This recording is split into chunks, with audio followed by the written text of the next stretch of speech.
अगदी उदाहरण माझ्याकडचे क्लायंट्स हां, ज्यांनी 2014-15 ला इन्व्हेस्टमेंट सुरू केलेली. अगदी छोट्या-छोट्या इन्व्हेस्टमेंट्समधनं त्या सुरुवात हां. झाल्या 5,000-10,000 ओके. जसा पगार वाढला वाढवत गेले. बोनस आला तो इन्व्हेस्ट केला. एफ-डी हां. रिलीज झाली ती इन्व्हेस्ट केली. आज क्लायंट्स एवढे एन्जॉय करतात ना ते म्हणजे जेव्हा पैसे येतायत म्हणजे हां, आज हां. झालेत, हं. तेव्हा इथे व्हेकेशनला जा. आज इटली, उद्या ग्रीस, मग नंतर इंडियातले पण नंतर म्हणजे जसं पाहिजे तसं हं. आपलं लाईफ जगतायत. सो त्याला तू ओके. म्हणणार की त्या क्लायंटनी खरंच फायनान्शियल फ्रीडम मिळाली. पण आज बरीच लोकं हं. ई-एम-आयच्या ट्रॅपमध्ये अडकलीत. बरोबर. सो ते या ट्रॅपमध्ये अडकण्याचं मुख्य कारण काय वाटतं? माझी मेड हं. 1000ची एस-आय-पी जमायची बिचारीला हां. ओके. आणि असं करत लाँग टर्म नाही. मग कारण का त्या लोकांना ना कधी पण पैसे लागतात. कारण हं. का त्यांच्याकडे असे इमर्जन्सी फंड वगैरे कन्सेप्ट नसते. करेक्ट. त्याच्यातनं जाऊन तिने जेव्हा तिचा स्वतःचा फ्रिज पहिल्यांदा घेतला ना, त्याचा आनंद ओके. तिच्यापेक्षा दुप्पट मला होता. सो ओह! कळलं तुला म्हणजे लोकांना असं वाटतं खूप कॉम्प्लेक्स आहे का? हे काय मला कळणार हं. नाही का? ह्याच्यात काय कॉम्प्लेक्स होतं सांग? म्हणजे गव्हर्नमेंटची काही स्कीम असेल आणि हं, तिथे जर पैसे इन्व्हेस्ट केले, तर हं. कन्फर्म पैसे बुडणार नाहीत, पैसे मिळणारच आहेत. बरं. सो मग गव्हर्नमेंटच्या अशा काही स्कीम्स आहेत का? किंवा त्यांचे असे काही फंड्स आहेत का, जिथे आपण पैसे गुंतवले तर हं. आपल्याला कन्फर्म पैसे मिळतीलच? खूप जणांचा मी बघते, की पगार येतो, हं. सगळा काही खर्च होत नाही. असाच अकाउंटला 3.5-4% तो पडून हां. असतो. हेच जर का आपण ते पैसे डेट फंड्सला ठेवले, हं, तर ते पैसे वाढण्याचे उद्या मी क्लायंटला सांगितलं, हं. तुमच्या खिडकीतनं ₹100-200 ची नोट फेकून द्या. हां. क्लायंट काय म्हणणार, "काय वेड्या मॅडम आहेत, असं कोण करेल का? म्हणजे हे तर माझे हार्ड अर्न मनी आहे." हां. पण रोज आपण अकाउंटला असेच पैसे ठेवल्यामुळे ते पैसे असेच उधळतात. तुम्ही जो सल्ला देता, त्याची हं, कुठलीही फी घेत नाहीत. हं, हं. का? त्यामागचं काय कारण आहे?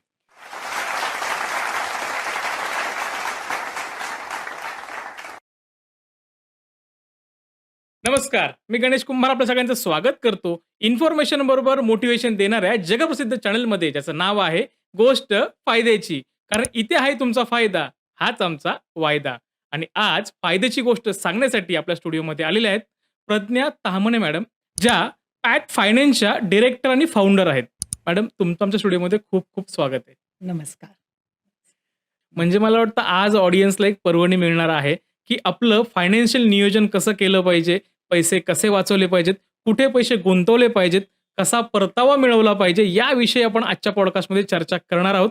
सो कुठेही जाऊ नका, शेवटपर्यंत बघत राहा आणि हो, अजूनही चॅनलला सबस्क्राईब केलं नसेल, तर नक्की सबस्क्राईब करा. सो आता आपण सुरुवात करूयात. न नक्कीच. एक्झॅक्टली तुम्ही या फायनान्स क्षेत्रामध्ये किती वर्षापासून काम करताय? तुमची कंपनी काय काम करते? जरा याविषयी आमच्या प्रेक्षकांना सांगा. नक्कीच. 15 वर्ष झाले. गेले म्हणजे 2013 पासून मी या फील्डमध्ये आहे आणि आज जवळ-जवळ 2100 क्लायंट्स आम्ही मॅनेज करतोय. ओके, त्यातनं 400 एन-आर-आय क्लायंट्स मी मॅनेज करतीये ओके. आणि तू म्हणशील तर अगदी साध्या 1000च्या एस-आय-पी पासून हां. ते अगदी 7,00,000च्या महिन्याच्या एस-आय-पी पर्यंत मी मॅनेज करतीये. ओके. तर त्यात माझ्याकडे 15 एम्प्लॉईज आहेत आणि म्हणजे सुरुवात तुला सांगायची झाली हं. तर मी आय-टी क्षेत्रातली आहे. मी ओके. स्वतः इंजिनिअरिंग इन कॉम्प्युटर्स केलंय ओह! आणि 10 वर्ष इंडियाच्या बाहेर राहिली आहे. Microsoftला जॉब केलाय आणि ओके. त्याच्यानंतर 2006 ला माझी जेव्हा मुलगी जन्माला आली हां. म्हणजे सेकंड बेबी त्याच्यानंतर मी ट्रान्झिशन घेतलंय. So okay. इनिशियली मग इन्शुरन्समधनं सुरुवात, मग बरेच परीक्षा दिल्या, मग फायनान्शियल प्लॅनरची परीक्षा दिली आणि आज 2100 क्लायंट्स मॅनेज करतात आणि ओके. कंप्लीट क्लायंट्सच्या ट्रस्टवर माझी ही फर्म चालू आहे. त्यामुळे आम्ही प्रॉपर फायनान्शियल प्लॅनिंगनी जातो. कुठेही कन्सल्टिंग क्लायंट्सला करत नाही ओके. चार्जेस आणि क्लायंट्स आर व्हेरी हॅपी. म्हणजे रिव्ह्यूज बघितलं तर तुला कळतीलच, की ओके. लोकं काय म्हणतात आमच्याबद्दल. ओके. ओके. सो सुरुवातच मला याच्याने करायची, की लोकांना पगार दर महिना येतो. कुठूनही कुठून जरी बिझनेस असेल तरीही पैसे रेग्युलर येत राहतात. पण सगळ्यांचा मेन प्रॉब्लेम आहे, की सेव्हिंग होत नाही. बरं. तर आज सेव्हिंग करणं का गरजेचं आहे जरा त्याविषयी सांगा? अनसर्टनिटी. म्हणजे तू बघशील ना, उद्या आपल्याकडे जॉब असेल की नाही हेच माहिती नाही. हां. त्यातनं मग रायझिंग इन्फ्लेशन. इन्फ्लेशन फक्त महागाई राहिली आहे का? तर तसं नाहीये. Lifestyle inflation which is okay. Like killing most of the people. हां. सो पहिलं तर उद्या आपल्याला जॉब असेल की नाही? जॉब असला तर पगार वाढेल की नाही? हां. त्याच्यानंतर इन्फ्लेशन, त्याच्यानंतर लाईफस्टाईल इन्फ्लेशन आणि लोकांची प्रवृत्ती, की मी आज बाबा मी जगतोय. उद्याचं मी बघितलं नाही, हां. सगळा खर्च करीन, मला जमलं तर मी सेव्हिंग करीन, आज जिओ. तर हं. त्याच्यात आहे ना कुठेतरी मग ते आपण कमवतोय, पण ते सेव्हिंग्ज पण नाही. इन्व्हेस्टमेंट्समध्ये रूपांतर होत नाहीये लोकांचं हां, हां. आणि मग तिथे थोडंसं प्रोफेशनल हेल्पची गरज लागतीये, असं मला दिसतंय. कारण का ओके. तिथे ना तुम्हाला स्वतःला म्हणजे बघ ना, तू साधं आपण एक म्हणजे कुठलाही बिल्डर एक बिल्डिंग बनवायची झाली, हां, की प्रॉपर त्याचं प्लॅनिंग करतो, त्याचं करेक्ट. नीट आर्किटेक्ट ठेवतो, त्याचं सगळी रचना मांडतो, म्हणजे एक प्लॅन करतो. हां, मग आपण स्वतःचे जेव्हा आर्किटेक्ट असतो, स्वतःच्या लाईफचे, हां, फायनान्सचे, तर मग तिथे तो प्रॉपरली प्लॅनिंग का नको? मग हां, तिथे नुसतं पगार येतोय आणि खर्च होतोय याला अर्थ नाही. उरलं तर मला जमलं तर मी 1,000-2,000 सेव्हिंग हां. करीन. याला मग कुठेतरी आपल्याला चेंज करायला पाहिजे. हं, तर तिथे आपल्याला फायनान्शियल प्लॅनिंगची खूपच गरज लागते. Okay, okay. पण मग तरी लोकांचं असं म्हणणं असतं, की माझा पगार मला पुरत नाही. हं. सो बरोबर, आयडियली पगार पुरत नाही म्हणजेच नक्कीच तो कुठेतरी जातोय बरोबर. आणि काही ठिकाणं अशी आहेत, की जे अनवॉन्टेड आहेत. सो असं कुठली ठिकाण तुम्हाला वाटतं, की जिकडे पैसा खूप अनवॉन्टेडली जातोय? आता इन्स्टंट ग्रॅटिफिकेशन म्हणजे हं. काय? साधी मी आता ना Instagramवर स्क्रोल करतेय. हां, मला काहीतरी दिसलं. हां. तू बघ ते परत ती ॲड येत राहते आपल्याला. हो, म्हणजे करेक्ट. जोपर्यंत आपण ते बाय नाही करत, हां, तर असं ना आता सोशल मीडिया इतकं स्मार्ट झालंय. हां, तू हां, बघ क्रेडिट कार्ड्स असे तुझा 25,000 चा पगार असेल कोणाचा हां, आणि त्याला एवढं मोठं क्रेडिट लिमिट दिलं जातंय. म्हणजे ते हां. वाटायलाच बसलेत. करेक्ट. नंतर आपल्याला घर तू मुंबई, पुण्यात घर घ्यायला जा. तुला बघ किती ई-एम-आय हां, आणि किती लोन लायबिलिटीज बसतायत. तर आपण ना ह्या ट्रॅपमध्ये कुठे अडकत जातो. हां, परत तू विजय सेल्सला जा, तू कुठलेही Amazonचे सेल्स बघ. तुला एक गॅजेट ई-एम-आय पे लो. मग सगळं असं हां, म्हणजे ना कळतच नाही, की कुठे आपण आतमध्ये रुतत जातोय आणि हां, मग ते बाहेर येणं ना आपल्याला कुठेतरी मग डिफिकल्ट जातं. मग गेट रिच स्कीम्स वगैरे असे हां. सगळे मग आपण पटापट पैसे कसे बनवता येतील हं. किंवा मला म्हणजे मग चुकीचे मार्ग आपण निवडतो. तर तिथे कुठेतरी गफलत होते आपली. पण मला अजून एक असा एक हं, प्रश्न म्हणजे हं, कुतूहलाने विचारावसं वाटतंय, हं, की अगोदर Paytm किंवा ऑनलाईन पेमेंट नव्हते. त्यावेळेस आपण हं. कॅशने व्यवहार बरोबर. करायचो. आज आपण ऑनलाईन पेमेंट करतो. तर असं वाटतं का, की कॅशने ज्यावेळेस व्यवहार करायचो तेव्हा पैसे जास्त शिल्लक राहायचे आणि ऑनलाईन ज्यावेळेस करतो पैसे जास्त खर्च होतायत? डिजिटल पेमेंट्सची मार्ग चुकीचा आहे तर नक्कीच नाहीये. हं. कारण का आपलं खूप सोपं झालंय लाईफ करेक्ट. त्याच्यामुळे. पण कसं व्हायचंय तू लक्षात घे. जेव्हा कॅशनी पेमेंट्स करायचो ना, हां, कुठेतरी तुझी बघ कॅश तू जेव्हा देतो, तुला कळतं तुझ्या पॉकेटला पण हां, कळतं, स्वतःला पण मेमराईज होतं, की बाबा माझी कॅश संपतीये. आता हां. मला म्हणजे माझं पॉकेट रिकामं झालंय. माझ्याकडे एवढीच कॅश होती. करेक्ट. ते तुला डिजिटल पेमेंट्समधनं म्हणजे कठीण जातं. आपल्या अकाउंटला आहे, पटापट यू-पी-आयनी स्वाईप करत जा. लक्षातच राहत नाही, की हां. किती पैसे आपले संपले. करेक्ट. हेच तू आता क्रेडिट कार्डने बघ, आपल्याकडे नसणाऱ्या पैशांची उधळण. हां. म्हणजे ते तर अजूनच वाईट, की करेक्ट. म्हणजे मला जेव्हा माझा पगार येणार आहे, मला माझा जो आउटस्टँडिंग आहे क्रेडिट कार्डचा, तो हां. देण्यासाठी पण पैसे आहेत की नाही, ह्याचा पण लोकांचा प्रॉब्लेम असतो. हां. म्हणजे जेव्हा कॅश वापरले जायची, आपल्याला मेमरीला ते करेक्ट. रिकॉग्नाइज व्हायचं, हां, की माझे पैसे संपतायत. हां, तेच डिजिटल पेमेंटनी कुठेतरी अजूनच आपण त्याच्या वरती जायला लागलो आणि क्रेडिट कार्डनी तर अगदी संपवलंच. हां. म्हणजे मग तसं आपण कुठेतरी गोंधळ होतोय लोकांचा आणि मग कुठे मग ती सेव्हिंग्ज मिस होते. ओके. सेव्हिंग्ज म्हणण्यापेक्षा इन्व्हेस्टमेंट्स. मग अर्थात समजा बचत करायची आपण असं हं, म्हणूयात, हं, पगाराची बचत हं, करायची आहे. हं, तर अशा कुठल्या 3 ट्रिक्स आहेत ज्या तुम्ही वापरल्या हं. तर तुमची चांगली बचत होऊ शकते? कसं करतो आपण? पगार येतो, मग खर्च होतात. कारण का खर्च असणारच आहे. म्हणजे हां, एकच जीवन आहे, चांगलं जगलं पाहिजे, करेक्ट. खर्च होणारच आहेत. पण जर का त्याच्या जसा पगार येतो ना, छोटीशी अमाउंट म्हणजे हं. आता आपण एक्झाम्पलच घेतलं. हां, समजा कोणाला 20,000 पगार आहे. हां, 20,000तनं चला आपले 5,000-10,000 तर खर्च असणारच आहे स्वतःवर. हां. इतर काही खर्च मिळून लाईफस्टाईल वगैरे अजून 5,000 गेले. हं. त्याच्यातनं मग 3,000 आपल्या लाँग टर्मच्या सेव्हिंगसाठी आणि 2,000 आपल्या इमर्जन्सी फंडसाठी इमिडिएटली काढून ठेवले ना, ओके. म्हणजे पगार आल्या-आल्या 2 ते 3 दिवसात. हं. तर मग तिकडे आपल्याला लक्षात येईल लोकांना दोन्ही बॅलन्स करता येते. म्हणजे ओके. आताचं लाईफ पण आपण जगतोय, हं. पण आपण आपलं फ्युचर पण सिक्युअर करतोय आणि आपलं जे इमर्जन्सी काही आली, तर ते पैसे पण बाजूला करतोय. तर हे ओके. जे लोकं मला दिसतायत ना करताना, हां, हां. तिकडे ती लोकं पुढे जातायत. सध्या आपण आता मगाशी तुम्ही इन्फ्लेशनबद्दल बोललात, बरोबर, की महागाई वाढतीच आहे आणि बरोबर, पगार लोकांचे तिथेच आहेत बरोबर, आणि घर तर चालवायचंय. बरोबर. मग या काळामध्ये एक्झॅक्टली आपले पैसे कुठे गुंतवले पाहिजे जेणेकरून काय म्हणतो आपण कन्फर्म प्रॉफिट आपल्याला मिळेल? आता तू म्हणजे ह्याच्यात ना झोन्स असणार. हं. कारण का सगळे पैसे आपल्याला फ्युचरला लागणार आहेत का? तर असं नाही. बिलकुल होणार नाही. हं. सेव्हिंग्ज सुरू करतो किंवा इन्व्हेस्टमेंट प्रोसेस सुरू करतोय ना, पैसे हे लागणारच आहेत. करेक्ट. इमर्जन्सी ही येणारच आहे. हं, हां, तर एक असणार आपलं शॉर्ट टर्म. मग हं. त्यात ते आधी तर पहिले 3 ते 6 महिन्यांचे पैसे आपण बाजूला केले पाहिजेत. हां. कारण का काही मध्ये आले खर्च, मेजर खर्च, हं. मेडिक्लेम म्हणजे मेडिकलचे खर्च, तर आपल्याला हां. ते पैसे बाजूला असले पाहिजेत. ते झालं, की आपले जे शॉर्ट टर्म गरजा आहेत, हं. म्हणजे व्हेकेशनला जायचंय, हं. मुलांची शाळेची फीज आहे, हां. नंतर मेंटेनन्स आहे.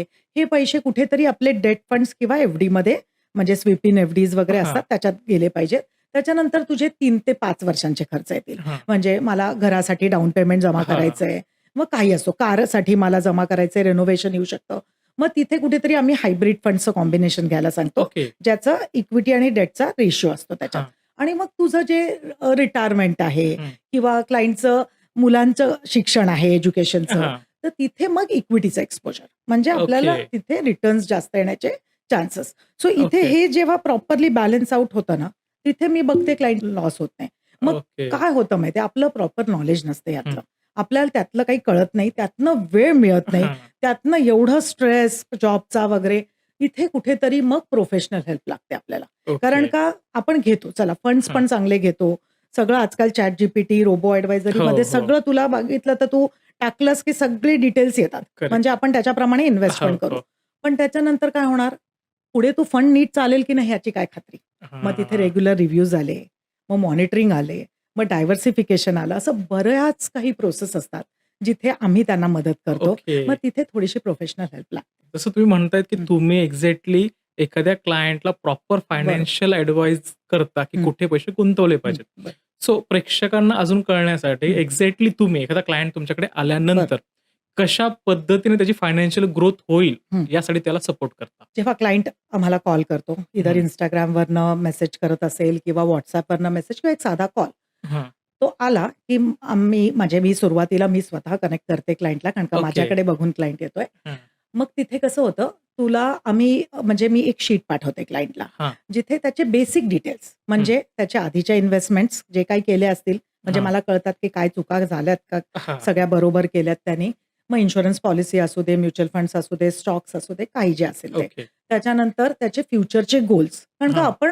आपल्याला कळलं तर पाहिजे आपण कशासाठी इन्व्हेस्ट करेक्ट. करतोय. नाहीतर आपलं हा प्रॉडक्ट घेतला, ते काहीतरी घेतलं, ह्यानी सांगितलं, हा काका आला, त्याला काहीतरी इन्व्हेस्टमेंट दिली, ह्याला अर्थ हां. नाही.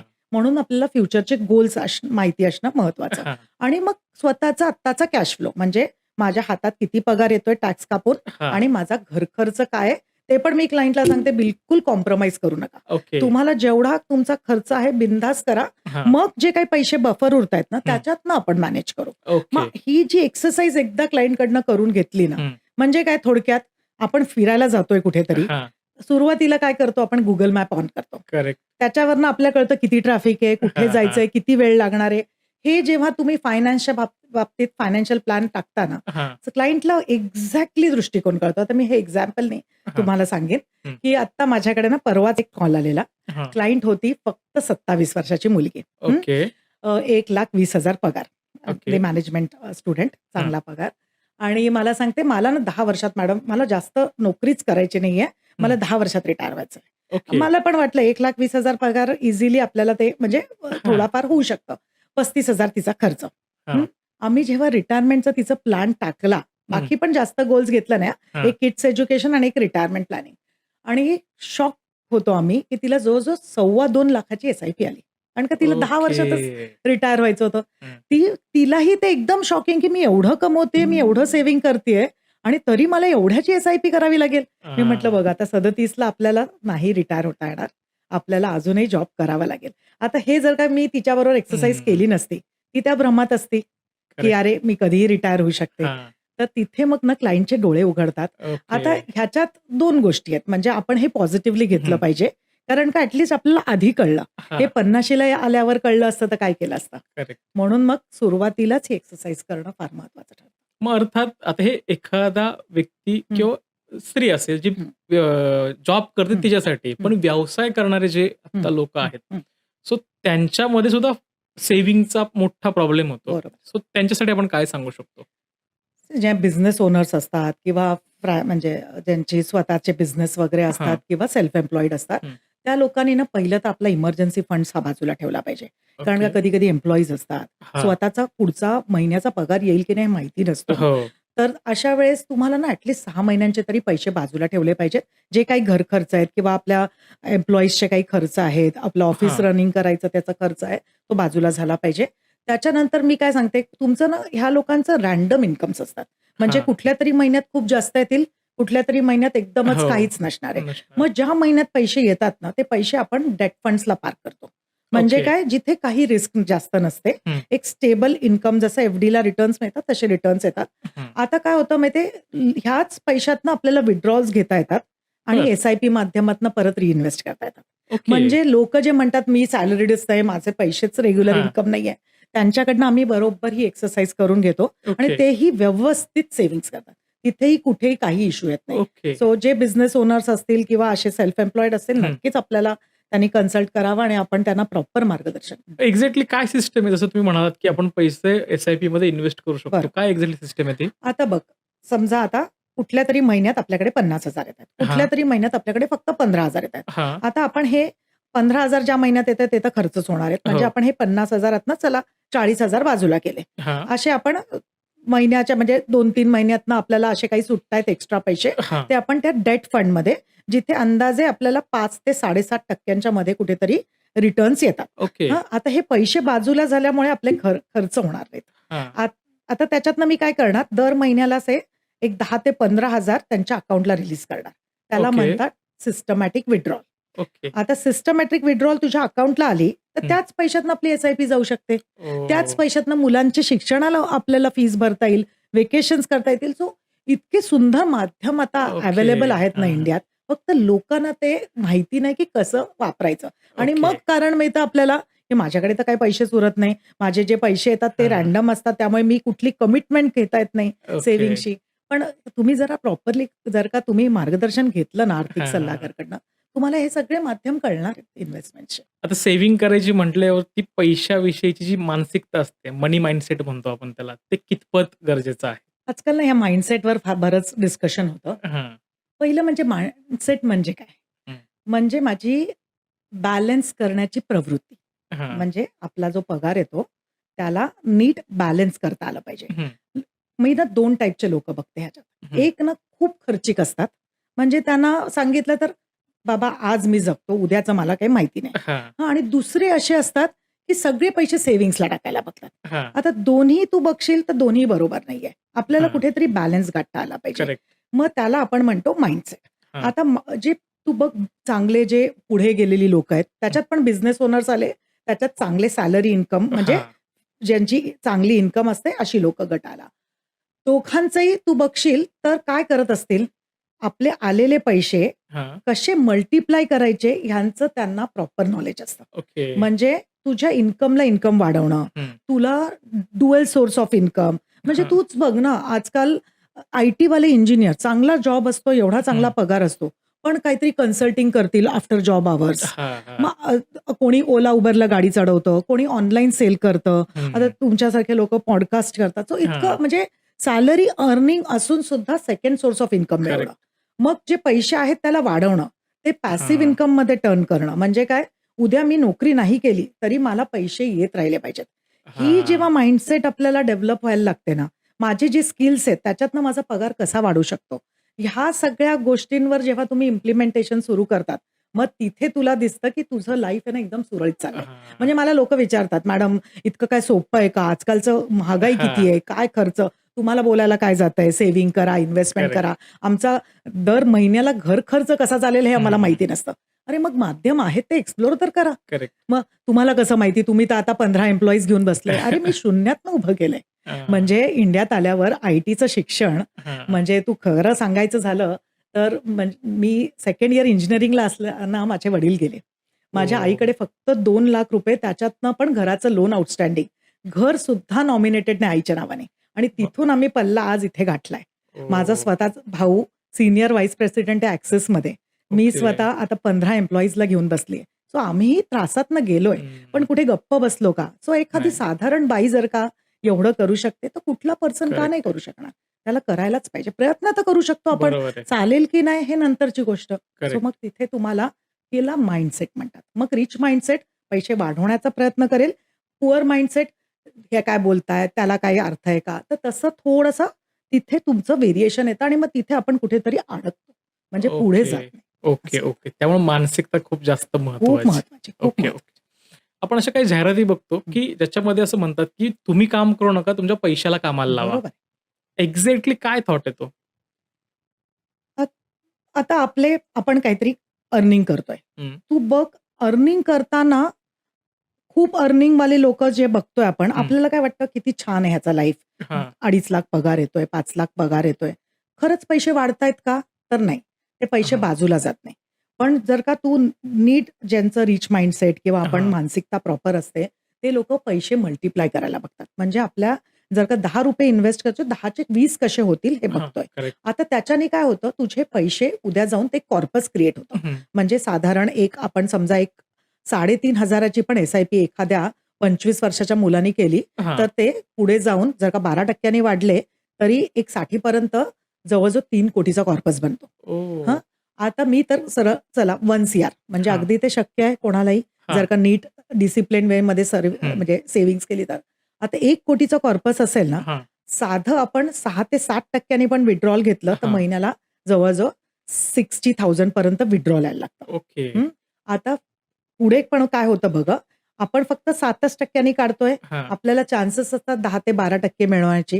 हां. म्हणजे पुढे हे पैसे वाढत सुद्धा जातात. म्हणजे आपले 1 कोटी वाढत जातं हां. आणि आपल्याला हे 60,000 जे आपण काढतोय, त्याला पण आपल्याला म्हणजे पुढे जाऊन 60चे 65चे 65चे 70 असे काढता येतात आणि आपला कॉर्पस पण पुढे जाऊन मोठा होतो. म्हणजे कोणाचे ओके. 2.5 कोटी, 5 कोटी म्हणजे मी आता माझ्या रिटायर्ड क्लायंट्सचे बघते, हां. की 1 ते 1.5 लाख महिन्याला विथड्रॉल घेतायत आणि ओह! तरीही कॉर्पस त्यांचा जवळ-जवळ 6.5-7 कोटीचा झालाय. ओके. कारण का कसं झालं आम्ही सुरुवात छोट्याने केली, हां. पण पैसे वाढवत गेले. मग हां. त्याच्यात बोनस आला किंवा घर होतं, सेकंड होम होतं ते विकलं हं. किंवा म्हणजे जे काही त्यांच्याकडे एफ-डीज होत्या त्या काढल्या, पॉलिसीज होत्या त्या आणि ते प्रॉपरली इन्व्हेस्ट करत राहिले. Hybrid funds, equity okay. Funds आणि त्याच्यात चांगले टक्के आल्यामुळे आज त्यांचा कॉर्पस तेवढा झालेला आहे. मग तू ओके. बघशील तर व्हेकेशनला जाणं, हां, हां. नंतर मग म्हणजे कसं लाईफ जगायचं ना, हं. म्हणजे मी बर्ड वॉचिंगला जातो मॅडम. म्हणजे मला ओके. Instaवरनं त्यांच्या दिसतं. मग हां. तिथे कुठेतरी ते मल्टिप्लिकेशन आपल्या पैशांचं होतं असं ना, ते म्हणजे आढळून येतं ओके, लोकांचं. Okay, okay. तुम्हाला ते पैसे वाढवता आले पाहिजेत आणि आपल्याला त्या पैशातनं उपभोगता आलं पाहिजे. तर ओके, त्याला ओके. कुठेतरी तू पॅसिव्ह इन्कमसारखं म्हणू शकतोस. Okay, okay. मी ह्याचं एक उदाहरण देते तुला. समजा एखाद्याचा पगार 1 लाखाचा आहे. हां. ज्यांचा कमी असेल त्यांनी कमी करावा. हां. हं. तर आपला एक 30-40 हजाराचा खर्च असणार. हां. 15-20 हजार आपल्याला बफर ठेवावे लागतील. म्हणजे एक 40-1 हजाराची इन्व्हेस्टमेंट्स तो करू शकतो. करेक्ट. समजा त्यांनी 40,000 ची इन्व्हेस्टमेंट एक नेक्स्ट 20 वर्षांसाठी वगैरे केली. हां. कारण का आपल्याला कॉर्पस लागणार आहे हां. पुढे जाऊन. बरोबर. तर त्याचे अंदाजे 3.5 कोटीचा कॉर्पस बनतो. ओके. आता 3.5 कोटीच्या कॉर्पसमधनं जवळ-जवळ तुला एक 2 लाखाचं महिन्याला विथड्रॉल घेता येणार आहे. हां. ओह! म्हणजे तुला त्याच्यात दर वर्षाला तुला जर का इन्फ्लेट करायचं तर 6 ते 7% तू वाढवू शकतो ओके. आणि तुझं हे 3.5 कोटी पण पुढे जाऊन वाढू शकणार आहे. आपण हे ओके. साधं 12% कॅल्क्युलेशन केलं ना, तरी हे वर्कआउट होतं. तर तुला ओके. कळलं ना, म्हणजे 3.5 कोटीच्या कॉर्पसमधनं जवळ-जवळ 2 लाख तो विथड्रॉ करू शकणार आणि हां. पुढे जाऊन हे 3.5 कोटी पण वाढत जाणार आहेत. तर ह्याला तू ओके. म्हणतो पैशाने पैसे वाढवणं.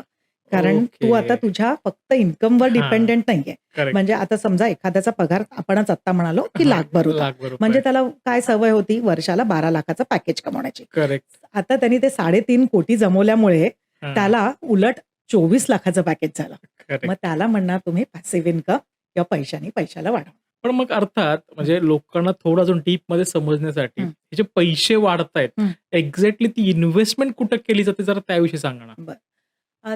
इथे आपण इक्विटी आणि हायब्रिडचं मिक्सचर घेतो. म्हणजे okay. Multi asset funds, flexi cap funds, mid cap funds. हां. जितकी लॉंगर ड्युरेशन तेवढी रिस्क जास्त त्या फंड्सला. करेक्ट. हे पैसे म्युच्युअल फंडात आपण इन्व्हेस्ट करत जातो. आपलं माध्यम असतं एस-आय-पी म्हणजे ओके. Systematic investment plan. हां. म्हणजे दर महिन्याला आपण एक तारीख ठरवणार, त्या अमाउंटला, त्या दिवसाला हं. ती पैसे त्या फंडला इन्व्हेस्ट होतात बरोबर. आणि प्रॉपरली डायव्हर्सिफाईड असतात. हां. मग जेव्हा तो कॉर्पस जमतो आपला, तर आपण त्याच्यातनं सिस्टमॅटिक विथड्रॉल म्हणजे काय दर ओके. महिन्याला एक अमाउंट ठरवतो आणि ती आपल्या अकाउंटला हिट होतो. म्हणजे ओके. एस-आय-पीमध्ये आपल्या अकाउंटमधनं त्या फंडला इन्व्हेस्ट होतात आणि एस-डब्ल्यू-पी म्हणजे त्या फंडमधनं आपल्या अकाउंटला ते पैसे परत येतात. Exactly okay. ऑपोझिट. आणि ओके. हे लोकं खूप सुंदररित्या मस्त एन्जॉय करतात या ओके. पैशांवर आणि त्याचं अगदी उदाहरण माझ्याकडचे क्लायंट्स ज्यांनी 2014-15 ला इन्व्हेस्टमेंट सुरू केलेली, अगदी छोट्या-छोट्या इन्व्हेस्टमेंट्समधनं त्या सुरुवात हां. झाल्या 5,000-10,000 ओके. जसा पगार वाढला वाढवत गेले. आज आमचं टार्गेट होतं त्या काळात, की 3-3.5 कोटीचं पण कॉर्पस झालं ना मॅडम, हां. तरी खूप झालं. आणि ओके. आज ते रेग्युलरली इन्व्हेस्ट केल्यामुळे ना, त्यांचे अगदी 5-6 कोटीचे कॉर्पस सुद्धा झालेले आहेत. ओके. त्यांचे पूर्ण जे स्टेप अप करत गेले एस-आय-पी, बोनस आला तो इन्व्हेस्ट केला, एफ-डी हां. रिलीज झाली ती इन्व्हेस्ट केली. आज क्लायंट्स एवढे एन्जॉय करतात ना ते, म्हणजे जेव्हा पैसे येतायत म्हणजे हां, आज हां. झालेत, हं. तेव्हा इथे व्हेकेशनला जा, आज इटली, उद्या ग्रीस, मग नंतर इंडियातले पण, नंतर म्हणजे जसं पाहिजे तसं आपलं हं. लाईफ जगतायत. सो त्याला तू ओके. म्हणणार, की त्या क्लायंटनी खरंच फायनान्शियल फ्रीडम मिळवलंय. मग आपण आता असं बघतो, की हं, आज लोकं म्हणजे जे आता हं, नवीन इन्व्हेस्टमेंट करतील ती हं, गोष्ट वेगळी. हं, पण आज बरीच लोकं हं. ई-एम-आयच्या ट्रॅपमध्ये अडकलीत. बरोबर. सो ते या ट्रॅपमध्ये अडकण्याचं मुख्य कारण काय वाटतं? कसं आहे इझिली आपल्याला आजकाल क्रेडिट लोन्स मिळून जातात. तू बघ हं. पर्सनल लोन्स म्हण, म्हणजे रोजच्या रोज कॉल्स असतात लोकांना. म्हणजे हां, मलाच किती वेळा कॉल येतो. त्याच्यातनं क्रेडिट कार्डवाले तर बसलेलेच आहेत हां. आपल्याला म्हणजे क्रेडिट कार्ड्स फ्रीली मोठे-मोठे लिमिट्स द्यायला. आणि मॉल्समध्ये गेलं तर लॅपटॉप घ्यायचा आहे, 6 महिने की ई-एम-आय. मग हां. मोबाईल घ्यायचा आहे, म्हणजे आपली कॅपॅसिटी आहे की नाही ते विकत घेण्याची हा विचारच केला जात हं. नाही. कारण का काय मला महिन्याला 5,000 भरायचे आहेत. असं करेक्ट. करत-करत तू कधी लोकांना कळतच नाहीये, की मी 5-6 ई-एम-आय घेऊन ठेवले. हां, म्हणजे कारचा ई-एम-आय, हा घराचा ई-एम-आय, गाडीचा ई-एम-आय हां. म्हणजे इतके वेगळे-वेगळे ई-एम-आयच्या ट्रॅपमध्ये अडकत चाललोय ना, की मग ते म्हणजे एक अशी वेळ येते, की लोकांना ते मॅनेजच करत नाही आणि मला करेक्ट. एवढे कॉल्स येतात त्याच्यावरनं. हं. म्हणजे आता एक सिंपल उदाहरण माझा एक क्लायंट एकदम चांगला म्हणजे हां. तू बघशील तर दोघं नवरा-बायकोंचा पगार मिळून हं. अंदाजे ₹2.25 लाख हातात येतायत. ओके. म्हणजे काय कमी आहे का? नाही. अगदी चांगल्या हां. पोझिशनवर आहेत. पण मी आता जेव्हा माझ्याकडे कन्सल्टिंगला गेल्याच आठवड्यात हं, आलेले, मला सांगतायत, "मॅडम आम्हाला ना व्हेकेशनला जायचंय हं. आणि खरंच तुम्हाला सांगते एक साधं दुबईचं व्हेकेशन करायचं ना आमच्याकडे पैसे नाहीयेत." मी म्हटलं, ओह! "एवढा पगार येऊन मग काय होतंय? असं का होतं तुमचं?" हं. मग सगळं आम्ही जरा खोलात गेलो त्याच्यात. तर 3 घरं. ओके. स्वतःचं राहतं घर आणि 2 इन्व्हेस्टमेंटचे घर म्हणजे पुढे जाऊन मुलाला आणि मुलीला ओके. ते घर मी एक ॲसेट म्हणून पण मग स्वतःच्या जीवनाचं काय झालं? हां. पूर्ण ई-एम-आयच्या ट्रॅपमध्ये आपण अडकलो. करेक्ट. मग 1,75,000 नुसते ई-एम-आयवर. मग मुलांचं ओह! शिक्षण, मग स्वतःचा घराचा खर्च आणि आपल्याला त्या स्टेटसप्रमाणे तर राहायला राहायला पाहिजे. पाहिजे. मग बरोबर आहे. तिथे कुठेतरी ना हे सगळी गफलत होते आणि जे ओके. आपण जगायला पाहिजे ना तेच जगणंच विसरतात लोकं. सो तिथे ओके. मग थोडासा कंट्रोल असला पाहिजे आपल्या स्वतःवर. Okay, okay.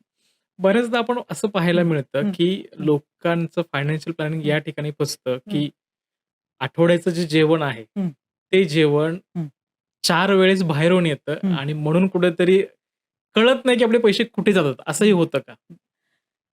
ह्याच्यात तर खूप सुंदर-सुंदर उदाहरणं आहेत. तुमच्या हां, पुण्यातलेच आहेत हां. अगदी. अ, म्हणजे एक क्लायंटनी मला कॉल केलेला ऑनलाईन आणि जस्ट आमचं सगळं कन्सल्टिंग आणि हे ते. तर त्याचा पगार हातात येत होता 2.65 लॅक्स हं, पर मंथ. नवरा-बायको आणि 2 मुलं. मग माझं सेव्हिंग होत नाही, माझं सेव्हिंग होत नाही. आधी बोलायला तयार नाही. हं. मग नंतर मी अगदी खोदून-खोदून म्हटलं, "सर आपल्याला घर खर्च तर काढावाच लागेल. मला हां. कळायला तर पाहिजे तुमचा बफर आणि त्याच्याशिवाय मी काही पुढे जात नाही." कारण का मला करेक्ट. कळलं पाहिजे इमर्जन्सी किती आहे, हां. घर खर्च किती आहे. तेव्हा मग ते सांगायला लागले, "मॅडम असं होतंय, की आमचं ना Zomato आणि Swiggyचं बिल 60,000 ते 70,000." मी म्हटलं, "वर्षाचं ओके. का?" तर नाही, महिन्याचं. ओह! मग तिथे एकदम म्हणजे म्हटलं, "सर 60,000 ते 70,000 नाही घरात बाई आहे जेवण करायला." हं. पण काय होतं माहिती का, कधीतरी ती भाजी आवडत नाही. ओके. कधी-कधी मला बाहेरून काहीतरी स्वीट खावंसं वाटतं. म्हणजे कुठे कुठल्या थरावर आपण जातोय, हेच हां. आपल्याला लक्षात येत नाहीये. आणि मग तिथे तुम्हाला ना कंट्रोल स्वतःवर आणावाच लागेल. ओह! कारण का पुढे जाऊन मुलांची शिक्षण आहेत, स्वतःचं करेक्ट, रिटायरमेंट आहे. मग हे सगळं कधी आपण तरतूद करणार? पूर्ण बॅलन्स करा असं काही नाही. आपण हां. एन्जॉय पण करायचं. एवढा पगार करेक्ट. येतोय नक्कीच खर्च करा.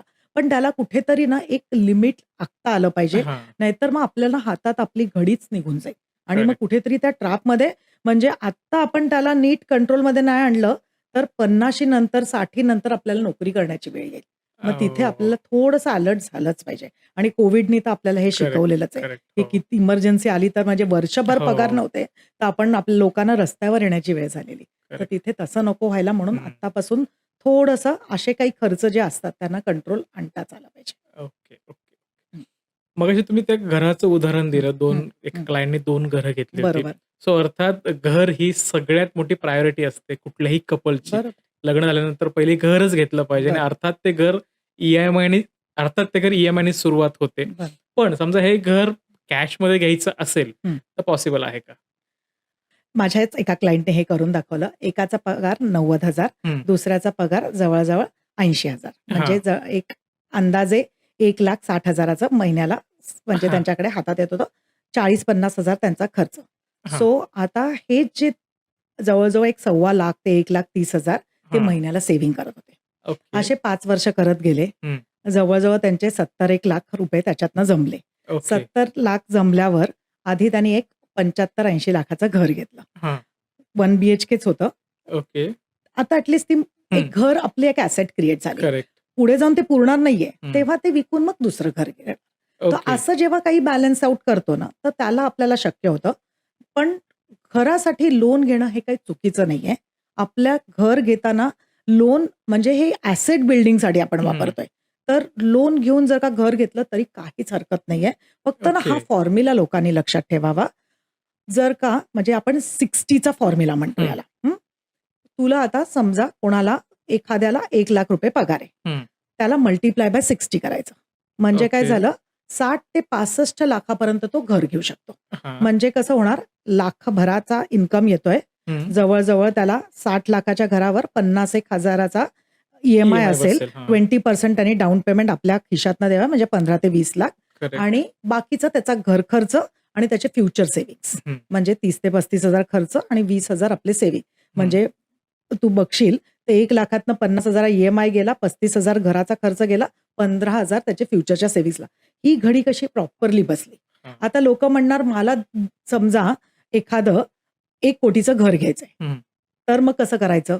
मग त्याला तुम्ही डिव्हाईड बाय 60 करा. म्हणजे ओके. कळेल तुम्हाला 1,60,000 तुमच्या हातात आले पाहिजेत. सो ओह! हे जर का फॉर्म्युला जरा आपल्या क्लायंट्सनी वापरून बघितला ना, हं. त्यांना इझिली कळेल की आपण कधी घर घेऊ शकतो. ओके. त्याच्यातनं तुम्ही डाउन पेमेंटची तयारी करताय, तर हं. नक्कीच तुम्ही म्हणजे जरा लवकर घेतलं हं. तरीही तुमचं हरकत नाहीये. सो जेव्हा तयारी आपली होईल ना, आपल्याला एक कॉन्फिडन्स येईल, की हं. माझं फ्युचर मी सिक्युअर करू शकतो आणि मी आत्ता माझी लायबिलिटी पण सुरू करू शकतो. त्यावेळेस लगेच घर घ्या. ओके, हं. Okay, okay.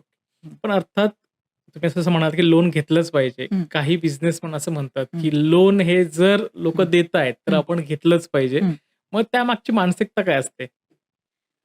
कोणी आता तू बघ ना, म्हणजे आता अंबानीज बघ, अडानीज बघ, म्हणजे मोठे-मोठे बिझनेस ओनर्स हं. ते काय करणार? त्यांच्याकडे ॲसेट्स कमी आहेत का?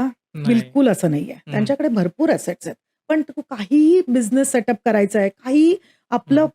म्हणजे आपलं फायनान्सेस वाढवायचे आहेत, आपले ॲसेट्स वाढवायचे आहेत, हं. तर लोन घेऊनच करणार. करेक्ट. हो. मग ते जर का करू शकतात, तर आपण मध्यमवर्गीय का घाबरायचं त्याला? हां. आपण काही चुकीचे लोन्स उचलत नाहीये. Personal loan, credit card loan हे नाही आम्ही बरोबर. सांगत आहोत. म्हणजे बॅड लोन्स. हं. आपल्याला आपण एक ॲसेट बिल्डिंगसाठी माध्यम बघतोय. करेक्ट. मग आपल्याला जे 10 वर्षांनी घर मिळणार होतं, ते जर हां. का आपलं 5 वर्षात होतंय, हं. आपली मुलंही एन्जॉय करणार आहोत, आपण दोघंही एन्जॉय करणार आहोत. मग तिथे तुम्हाला जर का 5 वर्षात आपण हं. 20-25% डाउन पेमेंट तयार केलं आणि बाकीचं लोन घेतलं, तर काहीच हरकत नाही. सो तसे ओके. आपले मग ॲसेट्स बिल्टअप व्हायला लागतात. म्हणून ओके. लोन हे काही अगदी वाईट नसतं. Okay, okay, okay. पण असं होतं, की लोकं म्हणतात, की "अरे, मी तर बँकेला एवढं व्याज देणार." हां. म्हणजे आता एक आपण उदाहरणच घ्यायचं ठरवलं, 50 लाखाचं लोन घेतोय आपण. हं. 50 लाखाच्या लोनला 20 वर्षात जरी 8% लोन असेल, आपण 60 लाख एक्स्ट्रा देणार आहोत. करेक्ट. म्हणजे हो. घर पडलं किती आपल्याला 1,01,00,000 1 लाख. 10 हां. लाखाला. 10 लाखाला. आता लोकं म्हणतील, "हे तर पैसे माझे वाया गेले. मी तर हां. बँकेला उगीचच 60 लाख हेच मी जर का पैसे जमवले असते, हं. तर माझे म्हणजे मला 60 लाख माझे वाचले असते." तर त्याला ना एक ट्रिक वापरता येते आपल्याला. हं. तुमचं जे EMI आहे ना, हं. त्याचे 10% जर का आपण SIP केली ना, ओके. तेवढ्याच वर्षांसाठी, हं. तर आपल्याला त्याचे जवळ-जवळ दुप्पट पैसे क्लिअर करता येतात. ओके. म्हणजे तुझं समजा 50 लाखाचं लोन आहे. हं. 20 वर्षांसाठी 8% समजा हां. तुला लोन मिळालंय. तर तू 20 वर्षात 60 लाखाचं एक्स्ट्रा बँकेला इंटरेस्ट भरतो. करेक्ट. लोकांना फार जीवावर येतं कारण का हं. 60 लाख त्यांचे वाया जाणार असतात हां. बँकेला. मग लोकं म्हणतात ह्याला काय अर्थ आहे? त्यापेक्षा मी माझं डाउन पेमेंटच तयार करतो. हां. पण ह्याच्या ऐवजी जर का आपण लोन घेतलं आणि हं. त्याची फक्त 10% हं. आपण SIP केली EMIच्या ओके. म्हणजे आपलं समजा 50,000चा EMI 5,000ची समजा आपण SIP केली, हं. तर लोन जे बँकेला इंटरेस्टला जाणार होतं ना, हां. इंटरेस्ट म्हणून ते सगळं आपल्याला रिकव्हर करता येतं. म्हणजे ओके. इंटरेस्ट मुक्त थोडक्यात. सो बरं. तिथे तुम्हाला हा एक नक्की तुम्ही उपाय करून बघू शकता. आणि जसं लोकं म्हणतात, की मला ना तेवढं लोनच भरायचं नाहीये एवढे हां. वर्ष. म्हणजे मला ना लवकरात लवकर माझं लोन मी क्लिअर करतो आणि मग मी माझी सेव्हिंग सुरू करतो. हां. कारण का मॅडम ते ना रोज ते लायबिलिटीवर जगणं मला नको. करेक्ट. बऱ्याच लोकांची ही मानसिकता असते आणि मग हां. कुठलाही बोनस आला, काही आले, कुठूनही घर विकलं गेलं, कोणी काही दिले पैसे, की पहिलं आपण जाऊन तो लोन क्लिअर करायला लागतो. हां. पण लक्षात घ्या, लोन फक्त 8% आहे. हां. आपण जे इन्व्हेस्ट करतोय ना म्युच्युअल फंडात किंवा म्हणजे अशा माध्यमातनं इक्विटीच्या माध्यमात ते जवळ-जवळ एक 11 ते 12% वाढणार आहेत. ओके. म्हणजे एक मी तुला उदाहरण अर्थातनच द्यायचं झालं, 50,00,000च लोन हं. आपण बँकेला 20 वर्षात 8% किती देणार होतो? तर 60,00,000 एक्स्ट्रा. 60,00,000 म्हणजे एक्स्ट्रा. आपल्याला घर पडणार होतं 1.10 सीआरला. हां. हेच जर का कुठून तरी आपल्याकडे समजा पैसे आले, आपलं दुसरं घर होतं ते विकलं किंवा आपल्याकडे कुठून तरी आणि आपण हे समजा 50,00,000 गुंतवले हां. 20 वर्षांसाठी आणि ओके. साधं एक 12% जरी इंटरेस्ट आला, तर हं. ते जवळ-जवळ 4.5 कोटीवर जातं. म्हणजे बँकेला आपण ओके. किती एक्स्ट्रा दिले? फक्त 60,00,000 आणि 60,00,000. आपण किती एक्स्ट्रा क्रिएट केले? तर 4 सीआर. सो हां. ते ना लोकांना थोडंसं समजलं पाहिजे याचं कॅल्क्युलेशन. म्हणून मग तिकडे आर्थिक सल्लागार तुम्हाला ना हे प्रॉपरली सगळं एक्सेलवर समजावू शकतो, की काय ओके. बरोबर. मग आपण विचार करायचा आपल्याला कुठलं काय पर्याय जमतोय. हां. सो तिथे तुम्हाला थोडंसं मार्गदर्शन घेणं फार गरजेचं ठरतं. पण आता हं. परत सेव्हिंगवरती हं. येऊयात, की बरं. सर्वसामान्य कुटुंब आहे. हं. सो त्यांनी इन्व्हेस्टमेंट करताना हं. प्रायोरिटीमध्ये हं. कुठे पहिल्यांदा इन्व्हेस्टमेंट केली पाहिजे? लोकं मला डायरेक्टली "मॅडम तुम्ही सिप सुरू करू शकतो का? किंवा मला ना इक्विटीमध्ये स्टॉक मार्केट्समध्ये सेव्हिंग करायची खरं तर तसं नाहीच आहे. हं. पहिलं तर इमर्जन्सी फंड. म्हणजे ओके. एक बिल्डिंग उभारताना पण ना पहिला फायनान्शियल म्हणजे त्याचा हं. एक प्रॉपर प्लॅन आखला जातो. तसंच आपला फायनान्शियल प्लॅन असतो. करेक्ट. त्याच्यानंतर आपला इमर्जन्सी फंड येतो. हं. म्हणजे आपल्याला जे 3 महिने ते 6 महिने पैसे जे लागणार आहेत, ते पैसे आधी बाजूला करा. ओके. त्याच्यानंतर मग एस-आय-पी, मग नंतर इन्शुरन्स हं. आणि मग तुमचे फ्युचर सेव्हिंग्ज. जर का ओके. हा क्रम लोकांनी नीट हे केला ना, म्हणजे आखला ना, तर त्यांना प्रॉपरली हे सगळं नियोजन करता येतं. हे कधी पॉसिबल होतं माहिती आहे? हं. जेव्हा बजेट करतो. ओके. 90% इंडियन्स बजेटच करत नाहीत. म्हणजे ओके. तुझा जो घर खर्च तुला जो इन्कम येतोय आणि तुझा घराचा खर्च काय आहे, हेच हं. विचारलं ना, तर दोघंही नवरा-बायको मी बघते एकमेकांकडे बघायला सुरू करतात. म्हणजे ओके. मला लगेच कळतं ह्यांना काहीही तंत्र नाहीये. हां. मग म्हणणार, "नहीं मेरा तो खाली 25,000-30,000 का मॅडम एक्सपेन्स है." पण हं. काढायला जेव्हा बसलो, क्रेडिट कार्डचा खर्च, मग ते यू-पी-आयचा खर्च असा करून हां. कधी तो 60, 70, 80 जातो, लोकांना कळतच नाही. मग तिथे तुम्हाला प्रॉपर बजेट करणं हे फार महत्वाचं. सो बजेटिंग करणं, इमर्जन्सी फंड हा हां. जमवणं, त्याच्यानंतर इन्शुरन्स हा इंटॅक्ट असायला पाहिजे. हां. कारण का बिल्डिंग बनवताना तू पण बघ खाली नींव आपण पहिली आखतो. करेक्ट. सो तसंच इन्शुरन्सचं असतं आणि मग आपले फ्युचर सेव्हिंग्ज करणं. सो ही ओके. पद्धत जर का कोणी केलं ना, तर ते कधीही नुकसान नाही करणार. पण मग समजा असं म्हणतो, की हं. सेल्फ डिसिप्लिन आपण आपल्या स्वतःसाठी लावतो. बरोबर. तसं फायनान्शियल क्षेत्रामध्ये हं. किंवा एक हं. स्वतःला फायनान्शियल काय म्हणतो आपण त्याला गुंतवणूक हं. चांगल्या वेमध्ये हं. करण्यासाठी हं. कुठल्या प्रकारचे डिसिप्लिन असणं गरजेचं आहे? इन्कम येतंय आपलं. नॉर्मली आपण कसं करणार? खर्च करणार. हां. त्याच्याच ऐवजी आधी छोटीशी का ना हो, आपण एखादी एस-आय-पी केली. म्हणजे ओके. इन्व्हेस्टमेंट केली. हं. तर त्याने आपल्याला डिसिप्लिननी आपली इन्व्हेस्टमेंट सुरू होणार. हां. नंतर म्हणजे आपण एक एक्झाम्पलच घ्यायचं झालं, एखाद्याचा पगार समजा 50,000चा येतोय. हं. घरातला खर्च 30-35,000चा आहे. हं. अजून एक 5,000 आपला लाईफस्टाईलला जाऊ शकतो. आता ₹10,000 उरले. हां. 10,000तनं 2,000 आपण इमर्जन्सीला बाजूला ठेवणार. ओके. 5,000 आपण आपल्या मीडियम टर्म जे गोल्स असतील त्याच्यासाठी ठेवणार आणि 3,000 आपण आपल्या लाँग टर्म गोल्ससाठी ठेवणार. असं जेव्हा आपण त्याचं विभाजन करतो ना, प्रॉपरली हां. त्याला आखतो, तेव्हा मग आपल्याला आपलं फ्युचर पण सिक्युअर करता येतं, प्रेझेंट पण आपलं सिक्युअर होतं आणि आपलं इमर्जन्सी फंड्स पण बाजूला जातात. So okay. नीट विभागणी करणं हे फार महत्वाचं आणि त्याच्यानंतर रेग्युलर रिव्ह्यूज. हे जेव्हा ओके. ही सगळी पॅटर्न असं बरोबर चक्रात फिरते, हं. तेव्हा तुला ते जे तुझं अल्टिमेट एम आहे, की हं. मला फायनान्शियली फ्री व्हायचंय, ते करता येतं लोकांना. ते ओके. साध्य करता ओके. येतं. आता आपण असं बघतो, की आपल्याला शाळेत शिकवताना हं. सगळे विषय असतात. हं. पण गुंतवणूक करणं किंवा बरोबर. फायनान्शियल प्लॅनिंग करणं हा कुठलाच विषय नसतो. हं. त्याविषयी काय सांगाल? कसं आहे, आता ॲक्टिव्ह इन्कम म्हणजे लोकं काय म्हणतात, मला माझं ॲक्टिव्ह इन्कम वाढवता आले पाहिजे. शाळेत आपल्याला भरपूर ह्याचं ज्ञान मिळतं, की मला माझं करियर कसं बेस्ट करायचंय. हां. नंतर आपण मास्टर्स करतो, आपण चांगलं शिक्षण घेतो आणि ह्यातनं तुला तुझं ॲक्टिव्ह इन्कम नक्कीच वाढवता येतं. हां. पण कुठल्याही शाळेत आणि कुठल्याही सब्जेक्ट्समध्ये तू बघ, की आपल्याला फायनान्सवर शिकवलं जातंय. हां. म्हणजे काय? माझ्या पैशाला कसं खेळता येईल, हां. हे कुठेही शिकवलं जात नाही. तर तिथे आपल्याला छोट्यापणापासून हे रुजता आलं पाहिजे, हं. की मला माझ्या पैशांना कसं मल्टिप्लिकेशन देता येईल. हं. ते तुला जर का सुरुवातीपासून छोट्या-छोट्या गोष्टीतनं जर का आपण ते इम्प्लिमेंट करायला लागलो ना, हां. तर मग आपल्याला बरोबर म्हणजे आता फॉर एक्झाम्पल आपल्याला घरात आपल्या अकाउंटला खूप जणांचा मी बघते, की पगार येतो, हं. सगळा काही खर्च होत नाही, असाच अकाउंटला 3.5-4% तो पडून हां. असतो. हेच जर का आपण ते पैसे डेट फंड्सला ठेवले, हं. तर ते पैसे वाढण्याचे उद्या मी क्लायंटला सांगितलं, हं. तुमच्या खिडकीतनं ₹100-200 ची नोट फेकून द्या. हां. क्लायंट काय म्हणणार, "काय वेड्या मॅडम आहेत, असं कोण करेल का? म्हणजे हे तर माझ्या हार्ड अर्न मनी आहे." हां. पण रोज आपण अकाउंटला असेच पैसे ठेवल्यामुळे ते पैसे असेच उधळतोय आपण. ओके. सो त्याला जर का आपण दिशा दिली, इथून सुरुवात करता येते. हं. ते मग त्या पैशांना आता कितीतरी लोकं मला रिस्कच घ्यायची नाही. मग हां. एफडीच बरी. अरे तुम्हाला 10 वर्षांनी तो गोल येणार आहे ना मुलांच्या करेक्ट. शिक्षणाचा, स्वतःचा हं. रिटायरमेंटचा. मग तिथे रिस्क का नको? एक बरोबर. आर्थिक सल्लागार घ्या, त्याच्याच सल्ल्याने ते सगळं करा. हां. तर तिथे कुठेतरी जर का सेल्फ डिसिप्लिन आणली, हं. प्रॉपरली मदत घेतली, रिव्ह्यूज घेतले, हं. तर आपल्याला तो अगदी जो एंड असतो ना, तो गाठता येतो. ते लोकं मिस आउट ओके. करतात कुठेतरी. ओके. मग आपल्याला हे तर कळालंय, की शाळेतून जर या संदर्भातलं कुठलंच ज्ञान मुलांना मिळणार नाहीये. बरोबर. मग त्यासाठी मुलांपर्यंत तर हे पोहोचलं पाहिजे. हं. जेव्हा साधी बँकेत पण जायची ना, मुद्दामून मुलांना घेऊन जायची. हं. चेक कसा भरायचा? छोट्या-छोट्या ओके. गोष्टी, पैसे कसे मग त्यांना प्रश्न येणार, "मम्मा हे काय? म्हणजे लोन काय? ई-एम-आय काय? क्रेडिट काय? डेबिट काय?" सो इथून थोडेसे ओके. मनाला प्रश्न सुरू होतात. त्याच्यातनं मी काय करायची माहिती आहे, त्यांना ना छोट्यापणापासून छोटी-छोटी कामं जी करायची आहेत, हं. त्यांना मी ना एक छोटीशी का अमाउंट हो ना, हां. कधी म्हणजे ₹50 दिले, कधी ₹100 दिले, असं करत आजी-आजोबा त्यांच्या बर्थडेजना वगैरे त्यांना काहीतरी गिफ्ट देणार. असे ते मुलं पिगी बँकमध्ये ते पैसे ठेवायचे. ओके. ते पैसे जमवताना मी त्यांना नेहमी सांगायचे, की आपला समजा तुम्ही 50% तुम्ही खर्च करा. हं. त्याच्यातनं ना 30% तरी आपल्याला सेव्हिंग करता आली पाहिजे. ओके. आता तिथे ना मी त्यांची एस-आय-पी चालू केलेली. ते जे सेव्हिंगला देतील त्याच्या हं. दुप्पट मी त्यांना त्याच्यात टाकायची ओके. आणि ते पैसे आम्ही वाढवत गेलो. आज ओके. तुला त्याचा उपयोग काय झाला ते सांगते. मुलगा माझा कॅनडाला शिकतोय. मास्टर्स ओह! करतोय. अंदाजे मला 45 लाखचा इयरली खर्च आहे. ओके. म्हणजे एखाद कोटीचा. आज त्याचे ते 2,000 ची ती जी एस-आय-पी सुरू केलेली, हां. वेळोवेळी मी वाढवली. स्टेप हं. अप करत गेली. त्यालाही कळलं आपले पैसे मल्टिप्लाय होतायत. आपले हां. 2,000 च्या एस-आय-पीवर आपल्याला अजून 3,000 व्याज मिळालं. म्हणजे असं जेव्हा हे मुलाला कळत गेलं, त्याच्या ज्या आत्ता शिक्षणाला त्याची उपयोग पडला, तेव्हा त्याला कळलं काय महत्वाचं होतं ते एस-आय-पी त्यावेळेस सुरू करणं. ओके. सो अशी ओके. मुलं ना मग गफलत करत नाही.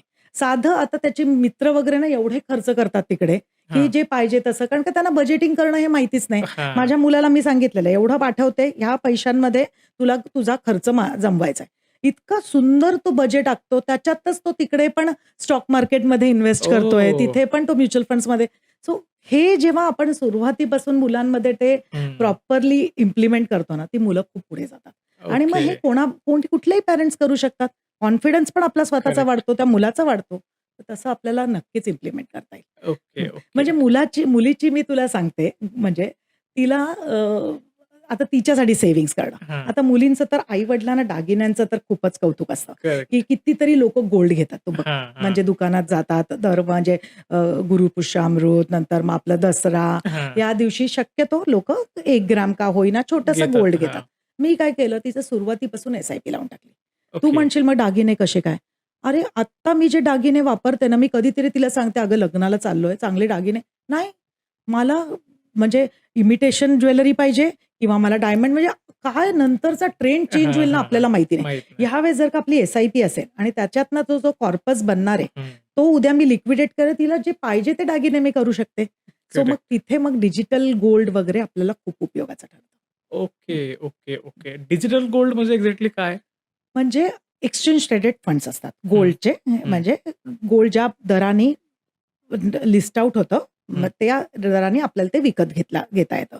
आता ओके. जसं आपण ज्वेलरीकडे गेलो, ज्वेलरकडे, तर आपल्याला फिजिकल गोल्ड मिळतं. पण करेक्ट. त्याच्यात कसं सेल्स टॅक्स, मग हां. घडणावळ, करेक्ट. मग ठेवण्याची भीती. बरोबर. तसं डिजिटल गोल्डला नसतं. जे काही रेट आहे त्याप्रमाणे आपल्याला प्रॉपरली त्याचं तेवढं गोल्ड आपल्यासाठी गव्हर्नमेंट रिझर्व्ह करतं. म्हणजे ते आता जे काय एक्सचेंज ट्रेडेड फंड ओके. असेल तर तो रिझर्व्ह करणार आणि ते जसं वाढत जाईल, हां. म्हणजे पुढे जाऊन गोल्डचा रेट, तसे आपले पैसे मग त्याच्यात वाढत जातात. मग आपल्याला ओके. जेव्हा पैसे पाहिजे असतील, आपण सरळ रिडीम करावे आणि ते पैशांमध्ये आपल्याला क्रेडिट होतात. मग आपल्याला पाहिजे ते आपल्याला त्याच्यातनं करता येईल. दागिने असो तर दागिने, ओके. मुलांच्या शिक्षणाला वापरता येतात.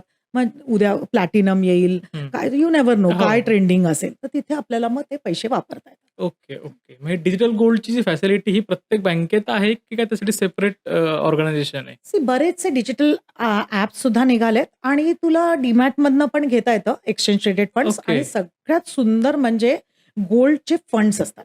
फंड ऑफ फंड्स म्हणतो ओके. आपण, हां. ज्यातनं आपल्याला एस-आय-पी करता येते. म्हणजे बरं. तू आता आपल्याला माहिती ना आपल्या खूप आता तू आधी आपण म्हटलं 1 ग्रॅम गोल्ड घ्यायचं तर हं. सहज शक्य होतं. शक्य आता होतं. तू बघ जवळ-जवळ 1 ग्रॅम गोल्ड घ्यायलाच आपल्याला जवळ-जवळ 14,000 ते हो, ₹15,000 म्हणजे काही करेक्ट. मस्करी नाहीये. हां. आता ते आपल्याला जमणं थोडंसं कठीण जाईल. हं. मग आपण 2,000 ते 3,000 ची तर एस-आय-पी करूच शकतो ना. मग करेक्ट. असे आपण जर का एस-आय-पीतनं ते पैसे ना आपण ऑटोमॅटिक आपलं गोल्ड कलेक्ट करायचं. सो तसे ओके. बरेचसे माध्यम आलेले आहेत.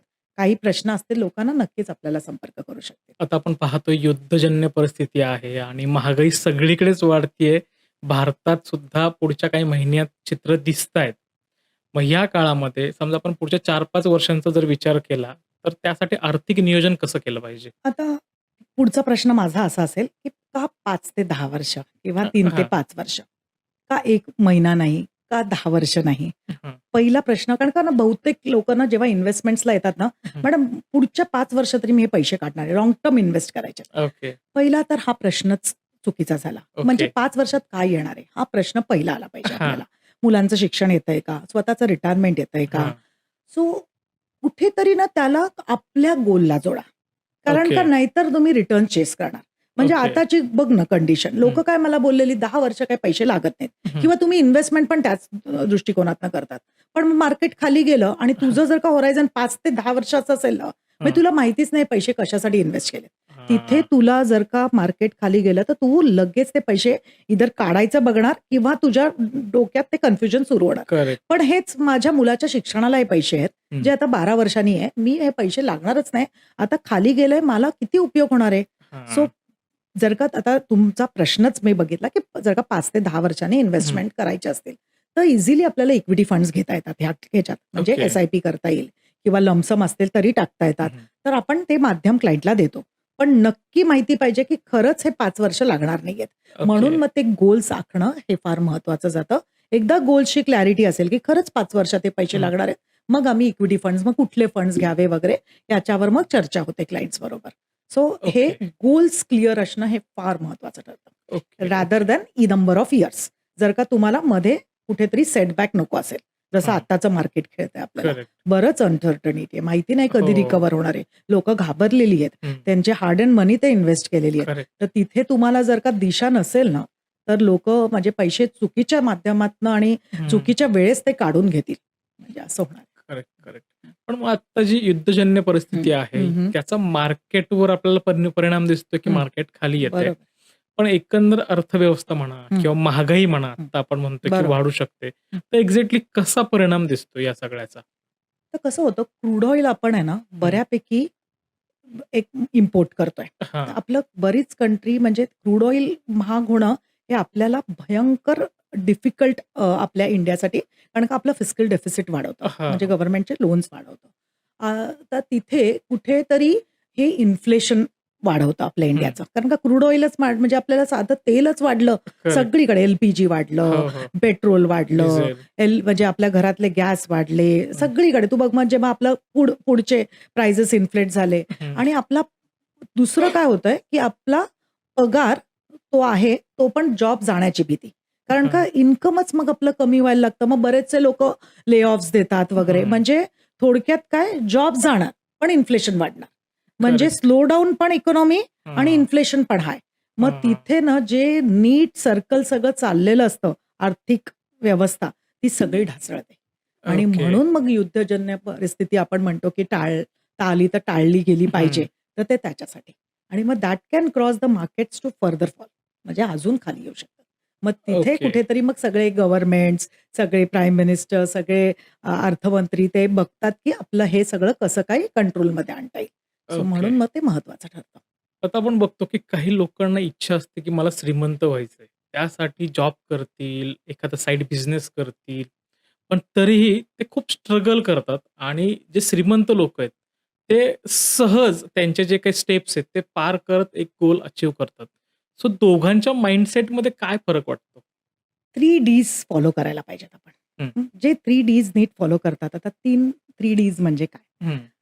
डेव्हलप पहिलं डी, हं. दुसरं डायव्हर्सिफाय आणि हं. तिसरं डिप्लॉय.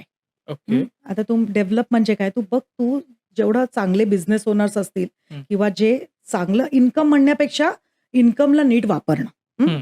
तर ते काय करणार? आपले स्किल्स डेव्हलप करणार.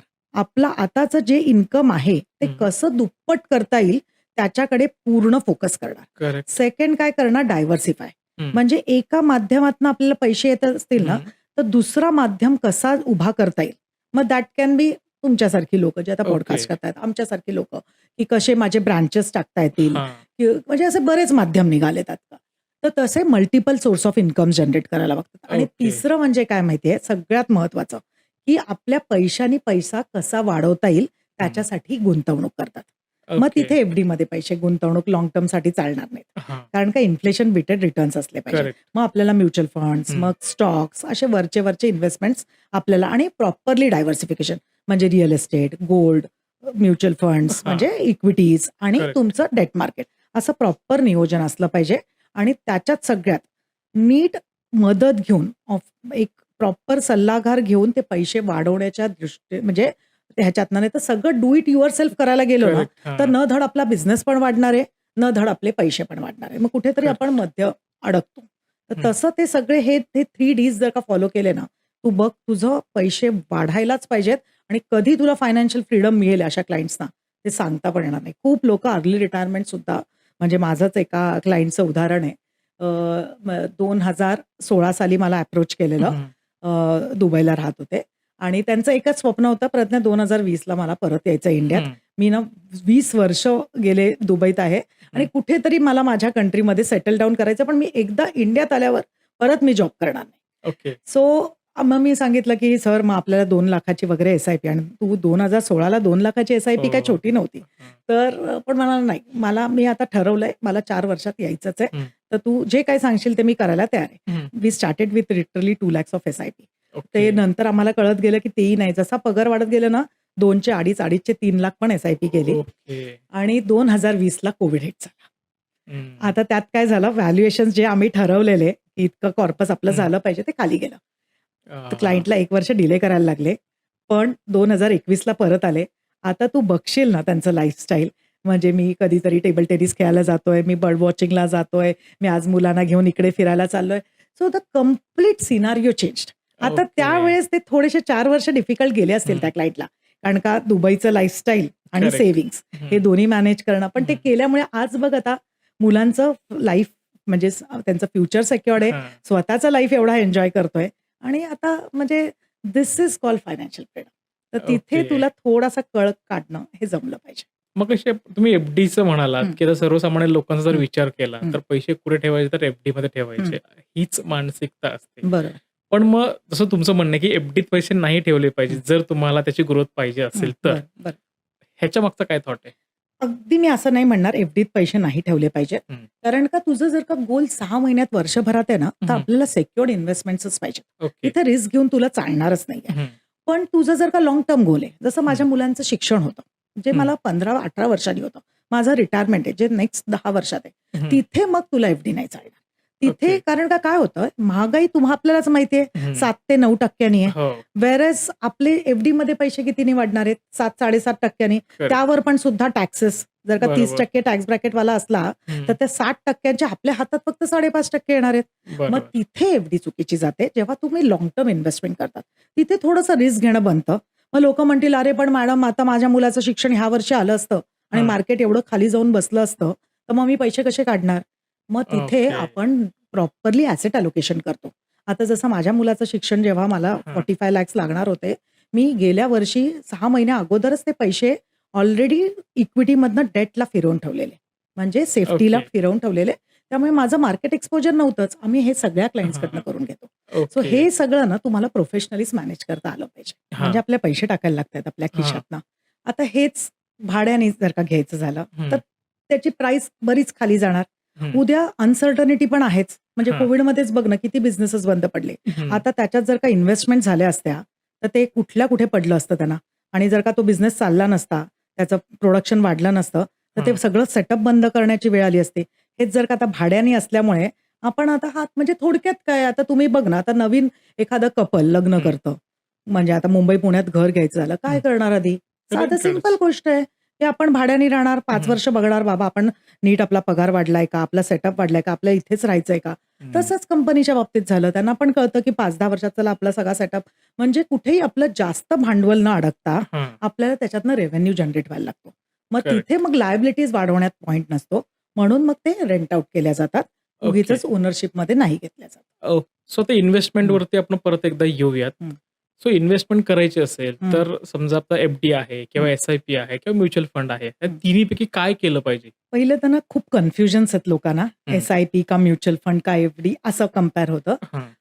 पहिलं तर म्युच्युअल फंड आणि एफ-डी हा प्रॉडक्ट झाला. ओके. हा इन्व्हेस्टमेंट करण्याचं माध्यम झालं. हां. आता म्युच्युअल फंडात एक माध्यम आहे एस-आय-पी. हं. म्हणजे काय? थोडक्यात आपल्याला लगेच पैसे कधीतरी लागणार आहेत, हां. तर आपण एफ-डी करणार. हं, म्हणजे माझ्याकडे एक लमसम आलेले आहेत ₹1,00,000 आहेत. हं, ते मला 12 महिन्यांनी हवेत. हं. मला 7% मिळतायत बँकेत. आपण एफ-डी केली. ते ओके. 7% आपल्याला मिळाले. आपला विषय संपला. हां. हेच आपल्याला पुढे 15-20 वर्षांनी पैसे पाहिजेत. तर हं. आपण काय करणार? म्युच्युअल फंडात इन्व्हेस्ट करणार. पण ओके. माझ्याकडे ₹1,00,000 एकदम नाहीयेत. हं. माझ्याकडे आत्ता 5,000 आहेत. मला दर महिन्याला 5,000 शक्य आहेत. मग ओके. आपण काय केलं? डिसिप्लिन्डमध्ये इन्व्हेस्टमेंट सुरू केली. एक हात तारीख ठरवली आणि ओके. आपल्या अकाउंटमधून ते पैसे दर महिन्याला 5,000 हां, सेव्हिंग सुरू केले. हां. त्याला आपण एस-आय-पी सिस्टमॅटिक इन्व्हेस्टमेंट प्लॅन असं ओके. म्हणणार.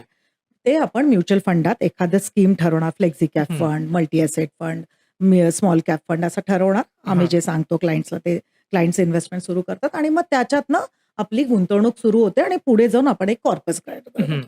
म्हणजे काय झालं? एफ-डी म्हणजे फिक्स्ड डिपॉझिट. ते ठराविक एक टक्का आपल्याला माहिती करेक्ट. असतो. म्युच्युअल फंडात वेगळे-वेगळे फंड्स असतात. हां. तुझ्याकडे ₹100 आहेत, ह्यांच्याकडे ₹1000 आहेत, कोणाकडे ₹1,00,000 आहेत. सगळे एकत्र येतात, एक फंड बनतो हां. आणि ते फंड मॅनेजर्स ऑपरेट करतात ओके. आणि त्याचे रिटर्न्स क्लायंट्सला जनरेट होतात. हां. त्याच्यातले माध्यम झाले मग SIP, lump sum, systematic transfer plan म्हणजे एस-टी-पी असे हे हं. त्यांचे माध्यम झाले. So okay. म्युच्युअल फंड हा प्रॉडक्ट झाला, एस-आय-पी हा माध्यम झाला. पण म्युच्युअल फंडमध्ये रिस्क आहे असं हं, म्हणतात. हं, मग समजा लोकं पैसे हं, गुंतवतायत हं, आणि रिस्क पण आहे. हं. मग नक्की काय करायचं? रिस्क नक्कीच आहे. कारण कसं आहे, आपल्या मुद्दल बुडणार नाही. हं. म्हणजे सेबी रेग्युलेटेड आहे. हां. बरंच ऑडिटेड असतं. खूपच ट्रान्सपरन्सी ओके. असते. त्यामुळे पैसे आपलं प्रिन्सिपल बुडणार नाही. हां. पण प्रिन्सिपलनं व्होलटाईल होतं. म्हणजे काय ओके. होतं 100चे आपले 98-95 सुद्धा दिसू शकतात. ओके. आणि लोकांना हे डायजेस्ट होत नाही. हं. तर त्याच्यासाठी काय म्हणजे आम्ही सांगतो, की त्याच्यात आहे ना तुम्हाला नीट समजून घेतलं पाहिजे. हं. म्युच्युअल फंड म्हणजेच फक्त इक्विटी मार्केट आणि शेअर मार्केट असं नाहीये. हं. त्याच्यात वेगळे-वेगळे भाग आहेत. म्हणजे डेट फंड्स झाले, हं. हायब्रिड फंड्स झाले, इक्विटी फंड्स झाले. हे सगळ्यांचं ना मिक्सचर आपल्याला नीट समजून घेता आलं पाहिजे. हं. शॉर्ट टर्म आहे डेट फंड्स घेतले. 3 ते 5 वर्षात पैसे लागतात हायब्रिड फंड्समध्ये इन्व्हेस्ट केले. ओके. लाँग टर्ममध्ये पैसे लागतायत तर मग इक्विटी फंड्समध्ये इन्व्हेस्ट केले. ओके. सो असं जर का विभागणी केली ना, मग तिथे लॉस नाही होणार. म्हणून हो. मग रिस्क आपली समजूनच आपला गोल कधी आहे, हां. गोलची क्लॅरिटी मिळाल्यावरच आपण फंड आपले निवडले पाहिजेत. मग ओके. हे जेव्हा एक्सरसाइज एखादा फायनान्शियल प्लॅनर तुमच्याकडनं स्टेज 1लाच म्हणजे हां. जेव्हा आम्ही भेटतो क्लायंटला त्याच दिवशी आम्ही हे केल्याशिवाय पुढेच जात नाही. ओके. मग तिथे क्लॅरिटी मिळाल्यावर तुम्हाला रिस्क असली, मग आम्ही रिस्क पूर्ण डायल्यूट करून टाकतो ना ते. पण तरी अर्थात लोकांना एक श्युरिटी हवी असते आणि हं, लोकांना असं वाटतं, की गव्हर्नमेंटची काही स्कीम असेल आणि तिथे हं, जर पैसे इन्व्हेस्ट केले तर हं. कन्फर्म पैसे बुडणार नाहीत, पैसे मिळणारच आहेत. बरं. सो मग गव्हर्नमेंटच्या अशा काही स्कीम्स आहेत का? किंवा त्यांचे असे काही फंड्स आहेत का जिथे आपण पैसे गुंतवले तर हं. आपल्याला कन्फर्म पैसे मिळतीलच? ते आता पोस्टाच्या बऱ्याच स्कीम्स आहेत. हं. म्हणजे आता लोकं म्हणतील, की म्युच्युअल फंड करतात. हं. तर रिटायरमेंट नंतर जर का पैसे जेव्हा येतात, आम्ही सीनियर सिटिझन सेव्हिंग स्कीम मी तरी क्लायंटला नक्कीच करायला सांगते. ओके. मग पब्लिक प्रॉव्हिडंट फंड झाला. टक्का कमी आहे थोडाफार म्हणजे हां. म्युच्युअल फंडच्या कंपॅरिझननी. पण नक्कीच असलं पाहिजे. आपले काही हं. पूर्वज अगदी बावळट नव्हते, हं. की पी-पी-एफमध्ये इन्व्हेस्ट करायला. ई-पी-एफ हे असलंच पाहिजे. लोकं ई-पी-एफमधले पैसे काढायला बघतात आणि म्युच्युअल फंडमध्ये टाकायला. हं. हे असे सगळं डेट फंड्सच्या जागी बरोबर असतात. हां. पण जर का तुला पैसे वाढवायचे ना, गती देणं म्हणतो आपण. हां. जे कुठेतरी ना आपला इंडियन मेंटॅलिटी घाबरते त्या हं. गोष्टीला, की माझे पैसे बुडतील. तू करेक्ट. गुजराती तू ही कम्युनिटी बघ, कसे हां. पैशाला पैसे हो, हो, मांडवायला हो. बघतात. आपण कुठेतरी ती ना, की माझे पैसे बुडतील. अरे हां. कधी बुडतील? जेव्हा तू लगेच आत्ता तुला पैसे पाहिजेत 6-8 महिन्यात हं. तर बुडतील. लाँग टर्मसाठी करतोय, हां. नीट मदत घेतोय कोणाची, ज्याला त्यातलं कळतंय, तर तुमचे पैसे नाही बुडणार. कारण ओके. का आता जसं मार्केट खाली आलंय, तू बघशील तर 2-2.5 वर्षांच्या क्लायंट्सचे पैसे आहेत ना, लिटरली इदर -25, ओह! -15 किंवा अगदी फ्लॅट म्हणजे हं. 2 ते 5% म्हणजे हं. एफ-डी सारखे पण रिटर्न्स नाहीयेत लोकांना एस-आय-पी मधनं, ओके. लंप मधनं. पण हेच आता माझे जुने क्लायंट्स आहेत. हं. त्यांचे जवळ-जवळ 14-15% आजही आहेत त्याच ओके. म्हणजे पोर्टफोलिओमध्ये. म्हणजे थोडक्यात आत्ता मी एक रिव्ह्यू करत होते मी क्लायंटचा आणि रिव्ह्यू करताना सेम फंड हं. XYZ fund 2. आम्ही रिव्ह्यू करताना त्यांनी त्यांनी बघितला, "अरे प्रज्ञा हा फंड ना फार वाईट आहे हां. हं. मला ह्याच्यात आहे ना -15% दिसतायत आणि हा पण काढून टाकूया दुसरा फंड तुम्हाला सजेस्ट कर." हं. हां आणि त्याच्याच खाली तोच फंड. हं. फक्त तो फंड माझा 2015 पासूनची इन्व्हेस्टमेंट आहे. ओके. तो 16% सेम फंड. ओके. आता तुला कळलं पर्स्पेक्टिव्ह कसा क्लायंटचा चेंज झाला? हं. कारण का पहिला वाला काय म्हणणार, "शी काय फंड दिलाय मॅडमने." हं. म्हणजे त्या माझ्या मित्राला तर एवढे टक्के मिळाले. आता त्या लेडीजच्याच पोर्टफोलिओमध्ये कारण का एकात एस-आय-पी चाललेली, एकात तिने लमसम टाकलेली. हां. तिला तर लगेच फरक कळला. म्हटलं, "मॅडम हाच पर्स्पेक्टिव्ह तुमचा हं. चेंज होतो." कारण का 17% म्हणजे चांगला फंड, बरोबर. -5% म्हणजे वाईट फंड असं नसतं. तुम्ही कधी टाकलं आणि त्याच्यानंतर मार्केट कसं गेलं तेही फार अवलंबून असतं त्या करेक्ट. रिटर्न्स आणायला. असं आहे. सो आपण बघतो, की घरात जरी नवरा जॉबला जात असेल, तरी घराचं फायनान्स सगळं घरातली बाई, स्त्री सांभाळत असते. आपण असं बरं, म्हणतो आणि बघतोच आपण ते. बरं. मग एका स्त्रीने इन्व्हेस्टमेंट एक्झॅक्टली समजा आपण असं ट्रिक म्हणूयात, की नवऱ्याला न समजता समजा इन्व्हेस्टमेंट करायची आणि स्वतःचा एक काय म्हणतो आपण त्याला, पोर्टफोलिओ तयार करायचा आहे, हं. तर त्यांनी कुठून सुरुवात केली पाहिजे? पहिलं तर स्त्रीला ह्याच्यातलं नॉलेज म्हणजे यायला पाहिजे. हं. कारण का आजकालची ती गरज झालेली आहे. करेक्ट. इतकी अनसर्टनिटी आहे ना, म्हणजे काहीही होऊ शकतं. कोव्हिडमध्ये बघ कितीतरी लोकांची हं, म्हणजे दुर्दैवाने अनफॉर्च्युनेट डेथ झाल्या. हं, सो बाईला इन्व्हेस्टमेंट हे जमलं पाहिजे, त्याच्यात हं. कॉन्फिडन्स आला पाहिजे. आता तू जर का घरची गृहिणी इतकं छान घर मॅनेज करतेय, हां. तर ती इन्व्हेस्टमेंट का नाही? तर तिला करेक्ट. नक्कीच म्हणजे आपणच हसता-हसता बोलतो, "तू घरातली फायनान्स मिनिस्टर." हां. बोलतो की नाही? म्हणजे करेक्ट. हे तर खरं आहे. तर आता कसं शिकणार? हं. सिंपल गोष्ट. एखादी मुलगी लग्न होऊन दुसऱ्या घरात जाते बघतो. हां. काय करते ती? आधी आपल्या आईकडनं काही शिकेल, तिच्या चालीरीती. करेक्ट. म्हणजे वरण-भात कसा लावायचा, हं. मग चपात्या कशा लाटायच्या. मग नंतर सासरी जाईल, सासरकडची पद्धत सगळी शिकून घेईल. हां. म्हणजे काय करते ती? थोडीशी एक्सपिरियन्स लोकांची मदत घेते. करेक्ट. बरोबर आहे? आता तिला जसं ती करत जाईल, तिला त्याच्यात एक्सपिरियन्स होणार आहे हां. आणि तशी ती म्हणजे मग कॉन्फिडंट होणार. अरे मला करेक्ट. काय वासावरनं पण तिला कळणार, की ह्याच्यात मीठ कमी आहे. हां. मग हेच जेव्हा तुम्ही इनिशियली जरा प्रोफेशनल सल्लागार जर का आपल्या हं, मदतीला घेतला हं. आणि त्याच्यातनं इन्व्हेस्टमेंट छोटीशी एस-आय-पी सुरू केली आधी हां. पॉकेट मनीमधनं. म्हणजे 2,000, 5,000 जे काही 1,000 आपल्याला हं. जमेल तशी. आणि मग ती जसं कॉन्फिडन्स मग काय बाबा माझं एन-ए-व्ही काय, माझं युनिट्स काय, माझं काय होतंय, माझे पैसे वरखाली का होतायत?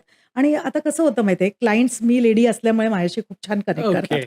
मग ते मला प्रश्न "मॅडम हा ना अगदी क्षुल्लक प्रश्न दिसतोय तुम्हाला, हां, बट मला जर का ह्याचा आन्सर मिळाला ना" कारण का हां. मी असं माझ्या मिस्टरांना ते म्हणतील, "काय हिला हे एवढं सुद्धा कळत नाही." हां. मग तिथे कुठेतरी ना त्यांचा कॉन्फिडन्स वाढत जातो. आणि मग तिथे तुम्हाला एकदा कॉन्फिडन्स आल्यावर तुला मी सांगते, हां. माझे असे क्लायंट्स आहेत, म्हणजे अगदी छोट्या-छोट्या मिस्टर पॉकेट मनीमधनं पैसे असे छोटे-छोटे बाजूला काढतात. हं. 40, 50, 45,000 झाले. हां. किटी पार्टी वगैरे नाही केली हां तिनी. ते पैसे ओके. बाजूला काढले. मिस्टरांना सांगितलं, "चला आता आपण गोव्याला ट्रिपला." ते म्हणतात, "अरे पैसे काय झाडावर आले का? माझा ओके. ई-एम-आय चाललाय, मुलांचं शिक्षण आहे. पैसे कुठून आणायचे?" "नाही, मी तुम्हाला घेऊन जाते." सांग काय आनंद ओह! असेल. म्हणजे ही किती छोटीशी क्षुल्लक गोष्ट झाली की नाही. करेक्ट. हां. एकीने तर लिटरली मिस्टरांच्या पॉकेट मनीमधनं हां. स्वतःचं एक पुण्याला घर घेतलं. म्हणजे बापरे! मिस्टर तिला 30,000 महिन्याला खर्चाला द्यायचे. ऑफकोर्स तिचा 15,000-20,000 तर आपला घर खर्च हां. चालवण्यातच खर्च जायचा. तसे ना 10,000 ते 15,000 ती महिन्याला म्हणजे ओके. जमा करायला सुरुवात मिस्टरांचं 70 लाखाचं घर होणार होतं हं. आणि त्यांना जवळ-जवळ 15 लाख शॉर्ट पडत होते. म्हणजे लोन ओके. लायबिलिटीनी तेवढं लोन सँक्शन होत नव्हतं. हं. तेव्हा तिने सांगितलं, "माझे 12 लाख आहेत. आपल्याला घराला ते उपयोगी पडतील." ओके. आता सांग त्या मिस्टरांना काय आनंद झाला असेल. So correct. अशा जेव्हा छोट्या-छोट्या गोष्टीतनं आपण काहीतरी उभारतो ना, हं. मग त्याच्यात एक सुंदर गोष्ट म्हणजे हं. माझी मेड हं. 1000ची एस-आय-पी जमायची बिचारीला हां. ओके. आणि असं करत लाँग टर्म नाही. मग कारण का त्या लोकांना ना कधी पण पैसे लागतात. हं. कारण का त्यांच्याकडे असे इमर्जन्सी फंड वगैरे कन्सेप्ट्स नसते. करेक्ट. त्याच्यातनं जाऊन तिने जेव्हा तिचा स्वतःचा फ्रिज पहिल्यांदा घेतला ना, त्याचा ओके. आनंद तिच्यापेक्षा दुप्पट मला होता. सो ओह! कळलं तुला म्हणजे लोकांना असं वाटतं खूप कॉम्प्लेक्स आहे का? हे काय मला कळणार हं. नाही का? ह्याच्यात काय कॉम्प्लेक्स होतं सांग? हं. तुमची फक्त अमाउंट तुम्ही ठरवली, बाकीची प्रोसेस तर आम्हीच करून घेतली करेक्ट, तुमच्याकडनं. करेक्ट. फंड आम्हीच बघितला, मॉनिटरिंग मीच बघते. तुम्हाला पैसे लागताना तुम्ही फक्त सांगायचेत, मला हे पैसे लागणार आहेत. आम्ही लगेच रिलीज करणार तुमच्या अकाउंटला. हां. इतकं सोपं आहे. त्यामुळे जर ओके. का खरंच क्लायंट्सला काही प्रश्न असेल, नक्कीच त्यांनी आपल्याला कनेक्ट ओके, करा. ओके. नाही नक्कीच मला हं. वाटतं हा मुद्दा ज्या स्त्रियांनी ऐकलाय आणि त्यांना असं वाटतंय, की हं. आपल्यालाही सेव्हिंग करायची आहे आणि तुम्हाला तुमच्या नवऱ्याला तुम्हाला हवं ते गिफ्ट द्यायचं असेल, तर नक्कीच तुम्ही मॅडमशी कनेक्ट करा. मॅडम तुम्हाला खूप चांगला सल्ला देतील. त्यांनी आता उदाहरणंही छान दिलेली आहेत. सो नक्की कनेक्ट करा. कसं होतं, जेव्हा जसं आता समजा तुम्ही आहात, तुमच्या मॅडम म्हणजे मिसेस आहे आणि इन्व्हेस्टमेंटसाठी येत आहे. म्हणजे हं. कधी पुरुष कॉल करतो, कधी मॅडम म्हणजे मिसेस कॉल करते. आम्ही आहे ना, क्लायंटला प्रॉपर जेव्हा कधी ऑनलाईन Google Meetने आम्ही कनेक्ट करतो, हां. कधी क्लायंट माझ्या ऑफिसला येतात. हं. आम्ही रिक्वेस्ट करतो क्लायंटला, की आपल्या पार्टनरला घेऊनच बसा त्या ह्याच्यात ओके. डिस्कशनमध्ये. ते फायनान्शियल प्लॅनला म्हटलं घरातले खर्च आहे ना, ते स्वतः ठरवू नका मिसेसला विचारा. त्यांना जास्त कळतं त्यातलं. करेक्ट. हां. कारण का ती फायनान्स मिनिस्टर घरातले किती तुम्ही डिनाय केलं तरी हां. ती असते. करेक्ट. ते जेव्हा दोघं मिळून तो सगळा ती शीट प्रिपेअर करतात. ती लिंक झाली बरोबर त्याच्यात. करेक्ट. मग तिला जेव्हा आता हे डिस्कशन सुरू होतात, काही-काही टेक्निकल जात असेल, नाही असं नाही. हां. पण तिला त्यातले कळलं, की बाबा ह्या मॅडमला काही झालं मला काही इमर्जन्सी आली तर तिला कॉल करायचा आहे. हां. माझं असं-असं आखलेलं आहे. मला एवढं-एवढं इन्व्हेस्टमेंट करायचं आहे आणि दोघांना जेव्हा आपण एकत्र आणून ते इन्व्हेस्टमेंट सुरू करतो ना, हं. त्याला जास्त दिशा मिळते. ओके. रादर दॅन तुम्ही एकटे करणार, मग तिला काही माहिती नाही. मग ती म्हणणार, "अरे काय ते पैसे त्या हां. सगळ्या मॅडमनाच तुम्ही महिन्याला देऊन टाकतात. आपल्याला काही हां. उरतच नाही." आता ह्याच्यात असं झालं का बघ ना तू. नाही. दोघं जण एकत्र आले. दोघांना करेक्ट. म्हणजे साधं घर घ्यायची वेळ आली तू बघ ना. हं. तू जर का एकटा पैसे जमवत राहिला, डाउन हां. पेमेंटची तयारी करत राहिला, लोन लायबिलिटी पण फक्त स्वतःच्या पगारावर मिळणार आहे. करेक्ट. हेच जर का दोघं जण एकत्र आले, दोघं जणांनी सेव्हिंग केलं आपल्या हं. अकाउंटमधनं. दोघांनी डाउन पेमेंटची तयारी केली, दोघांनी लोन एकत्र अप्लाय केलं, हं. Joint loan. तुला लोन पण मोठं मिळणार, तुझा डाउन पेमेंट पण मोठा मिळणार, म्हणजे करेक्ट. तुझं घर पण मोठं होणार आहे. हं. सो असं जेव्हा जरा नीट बॅलन्स करतात नवरा-बायको किंवा काही असू दे, मुलगा आणि आई हां. असं तर ते चांगलं त्याच्या रूपांतर चांगलं होतं ॲसेट्समध्ये. ओके. पण मग अर्थात तरी लोकांना असा प्रश्न पडला असेल, की हं, काही लोकं आहेत, की जे हं, म्हणतात, की इन्व्हेस्टमेंट करायची तर मी स्वतः हं, मला माहिती शेअर मार्केटमध्ये कुठे इन्व्हेस्टमेंट करायची मी करतो. हं, एस-आय-पी कुठे करायची मला माहिती आहे. हं. सगळ्या प्रकारची इन्व्हेस्टमेंट करण्यासाठी आता ऑनलाईन प्लॅटफॉर्म आहेत तिथे इन्व्हेस्टमेंट करतीलच. बरोबर. मग लोकांचा असा प्रश्न असेल, की हं. आम्ही जर ते करू शकतो, तर तुमची गरज आम्हाला काय? सो त्याच्यात तुमचा नक्की काय रोल असतो? Do it yourself he concept खूपच सुरू झालेली आहे. हं. कारण का आजकाल तू बघशील ना, give me 5 good funds to invest. हां.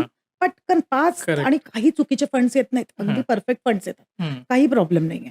आपण सुरू करतो इन्व्हेस्टमेंट. हं. मग काय होतं, पुढे जाऊन एखादा फंड मॅनेजर चेंज होतो हं. किंवा मार्केट खाली जातं किंवा म्हणजे खूप अनसर्टेन कोव्हिडसारखे सिनारिओज येतात. हं. आपण कशाने सुरुवात केलेली, मला 10 वर्षांनी पैसे पाहिजेत. मला बरोबर. 8 वर्षांनी घर घ्यायचंय. आता जेव्हा हे असे काही सिनारिओज आले, आपले पैसे झाले अर्धे. आता ते बरोबर. डायजेस्ट करायची ताकद आपल्यामध्ये आहे हं. का? फंड मॅनेजर क्विट झाला किंवा एच-डी-एफ-सी बँकमध्ये असा इश्यू आला, आपल्याला ह्यातलं काही कळतंय का? मग हं. तिथे ना आपला जो कॉन्फिडन्स आहे ना, तो कंप्लीट ढासळतो. मग तिथे तुम्हाला आठवतं, अरे, त्याच्यापेक्षा मी जर का एक प्रोफेशनल सल्लागार घेतला असता, ॲटलीस्ट मला विचारता आलं असतं, आता ह्या स्टेजला हां. मी काय करू मॅडम? मला करेक्ट. आता हे पैसे काढले पाहिजेत का? मला दुसरीकडे टाकले हं. पाहिजेत का? की मी असेच इन्व्हेस्टेड म्हणजे तिथे कुठेतरी ना एक माध्यम मिळतं तुम्हाला हं. बोलायला. सो ती हँड होल्डिंग फार महत्वाची ठरते, असं मला वाटतं. कारण का नाहीतर माझे जे आज क्लायंटचे एवढे मोठे-मोठे पोर्टफोलिओज आम्ही क्रिएट केलेत, हां. ते एकट्याने त्यांच्याकडनं नसतं झालं. तुम्ही स्टार्टिंगला म्हणाला होतात, की हं, तुम्ही जो सल्ला देता त्याची हं, कुठलीही फी घेत नाहीत. हं, हं. का? त्यामागचं काय कारण आहे? मी जरी सर्टिफाईड फायनान्शियल प्लॅनर आहे, मी म्युच्युअल फंडची डिस्ट्रिब्युटर सुद्धा आहे. आणि ओके. ॲज अ डिस्ट्रिब्युटर आणि एथिकल हं. प्रॅक्टिसमध्ये आम्हाला कन्सल्टिंग घेणं हे अलाउड नाहीये. ओके. म्हणजे घेणारे फायनान्शियल ॲडवायझर्स घेतात. हं. आम्हाला ना डायरेक्ट कमिशन्स येतात AMCकडनं ओके. आणि ते कुठेतरी 50 ते 70 पैशांच्या मध्ये असतं, हं. Which we directly get compensated from the AMC. Okay. So आम्ही कुठल्याही क्लायंटला चार्जेस घेत नाही. आता ह्याचा एक खूप महत्वाचं ह्याच्यात हा मुद्दा पण येतो, की दरवेळेस प्रज्ञा मॅडमशी बोलायचंय आणि मी जर का चार्ज घेत बसली 2,000-5,000 हं. खरंच क्लायंट कम्फर्टेबल असेल का? आता हं. तुला तुझा पोर्टफोलिओमध्ये काहीतरी प्रश्न आहे. आता जसं ना माझा आत्ता क्लायंटनी मला कॉल केलेला, "मॅडम 23 लाखाची कार घ्यायची आहे. पूर्ण डाउन पेमेंट करू का पूर्ण लोन करू का दोघांचं मिक्सचर करू?" ओके. आता जर का मी त्याचे ₹2,000 चार्ज केले असते, खरंच क्लायंटने मला कनेक्ट केलं असतं का? हां. कळलं तुला नाही. फरक? म्हणजे तुला तुझे पैशांना ना ग्रोथ देता आली पाहिजे आणि त्या करेक्ट. ग्रोथ देण्यासाठी तुला दरवेळेस कोणाला तरी पैसे भरावे लागतात. तुझी ग्रोथ नाही होणार. आज माझा 2012चा पण क्लायंट आजपर्यंत माझ्याबरोबर आहे. हां. त्याला काहीतरी कारण आहे. आज करेक्ट. त्याचे पोर्टफोलिओ मोठे आहेत. पण त्याला माहिती आहे ह्याच्यातनं जे काही बनलेत ते माझे आहेत. जे काही टक्का आहे तो माझा आहे. करेक्ट. जे पैसे येतात डायरेक्टली मला एएमसी कडनं सेट ऑफ येतात. हां. सो मग तिथे खूप महत्वाचा रोल पडतो आणि जसा पोर्टफोलिओ मोठा होत राहतो ना, 25 लाख, 50 लाख तिथे मग तुम्हाला प्रोफेशनल कोणीतरी सल्लागार फारच महत्वाचा ठरतो. सो मला वाटतं मॅडमने खूप सुंदर एक्सप्लेन केलं एकंदर फायनान्शियल नियोजन कसं असलं पाहिजे, कुठे-कुठे पैसे गुंतवले पाहिजेत. सो तुम्हालाही असं वाटतंय की तुम्हाला पैसे गुंतवायचे आहेत आणि तुम्हाला सल्ला हवा आहे, तर नक्कीच मॅडमला तुम्ही कनेक्ट करू शकता आणि अर्थात याची कुठलीही फी नाहीये, हे मॅडमने अगोदरच सांगितलंय. सो आत्ता स्क्रीनवरती नंबर दिसतोय, तुम्ही लगेच कॉल करा किंवा WhatsAppला एक मेसेज करून ठेवा. मॅडमची टीम नक्कीच तुमच्याशी कॉन्टॅक्टमध्ये येईल. सो मॅडम आता खूप वेळ झाला आपण चर्चा करतोय. छान तुम्ही मार्गदर्शन केलंय. सो तुर्तास आपण थांबूयात. तुम्ही तुमचा अमूल्य वेळ दिला त्याबद्दल तुमचे खूप खूप आभार. धन्यवाद. क्लायंट्सला कुठलेही त्यांचे काही म्हणजे क्वेशन्स असतील, आपल्याला कमेंट्समधनं नक्कीच ते कळवू शकतील आणि नक्कीच. त्यांना काही ते प्रश्न असतील, आम्ही नक्कीच त्यांच्यावर त्यांना उत्तर देण्याचा प्रयत्न करू. नक्कीच, नक्कीच. सो मॅडमने आता सांगितलं, की तुम्हाला जर काही प्रश्न असतील तर कमेंट बॉक्समध्ये विचारा. मॅडम नक्कीच त्याचं उत्तर देतील. सो तुम्हाला जर हा एपिसोड आवडला असेल तर लाईक, शेअर आणि सबस्क्राईब करायला विसरू नका. भेटूयात पुढच्या पॉडकास्टमध्ये एका नवीन विषयासह. नमस्कार.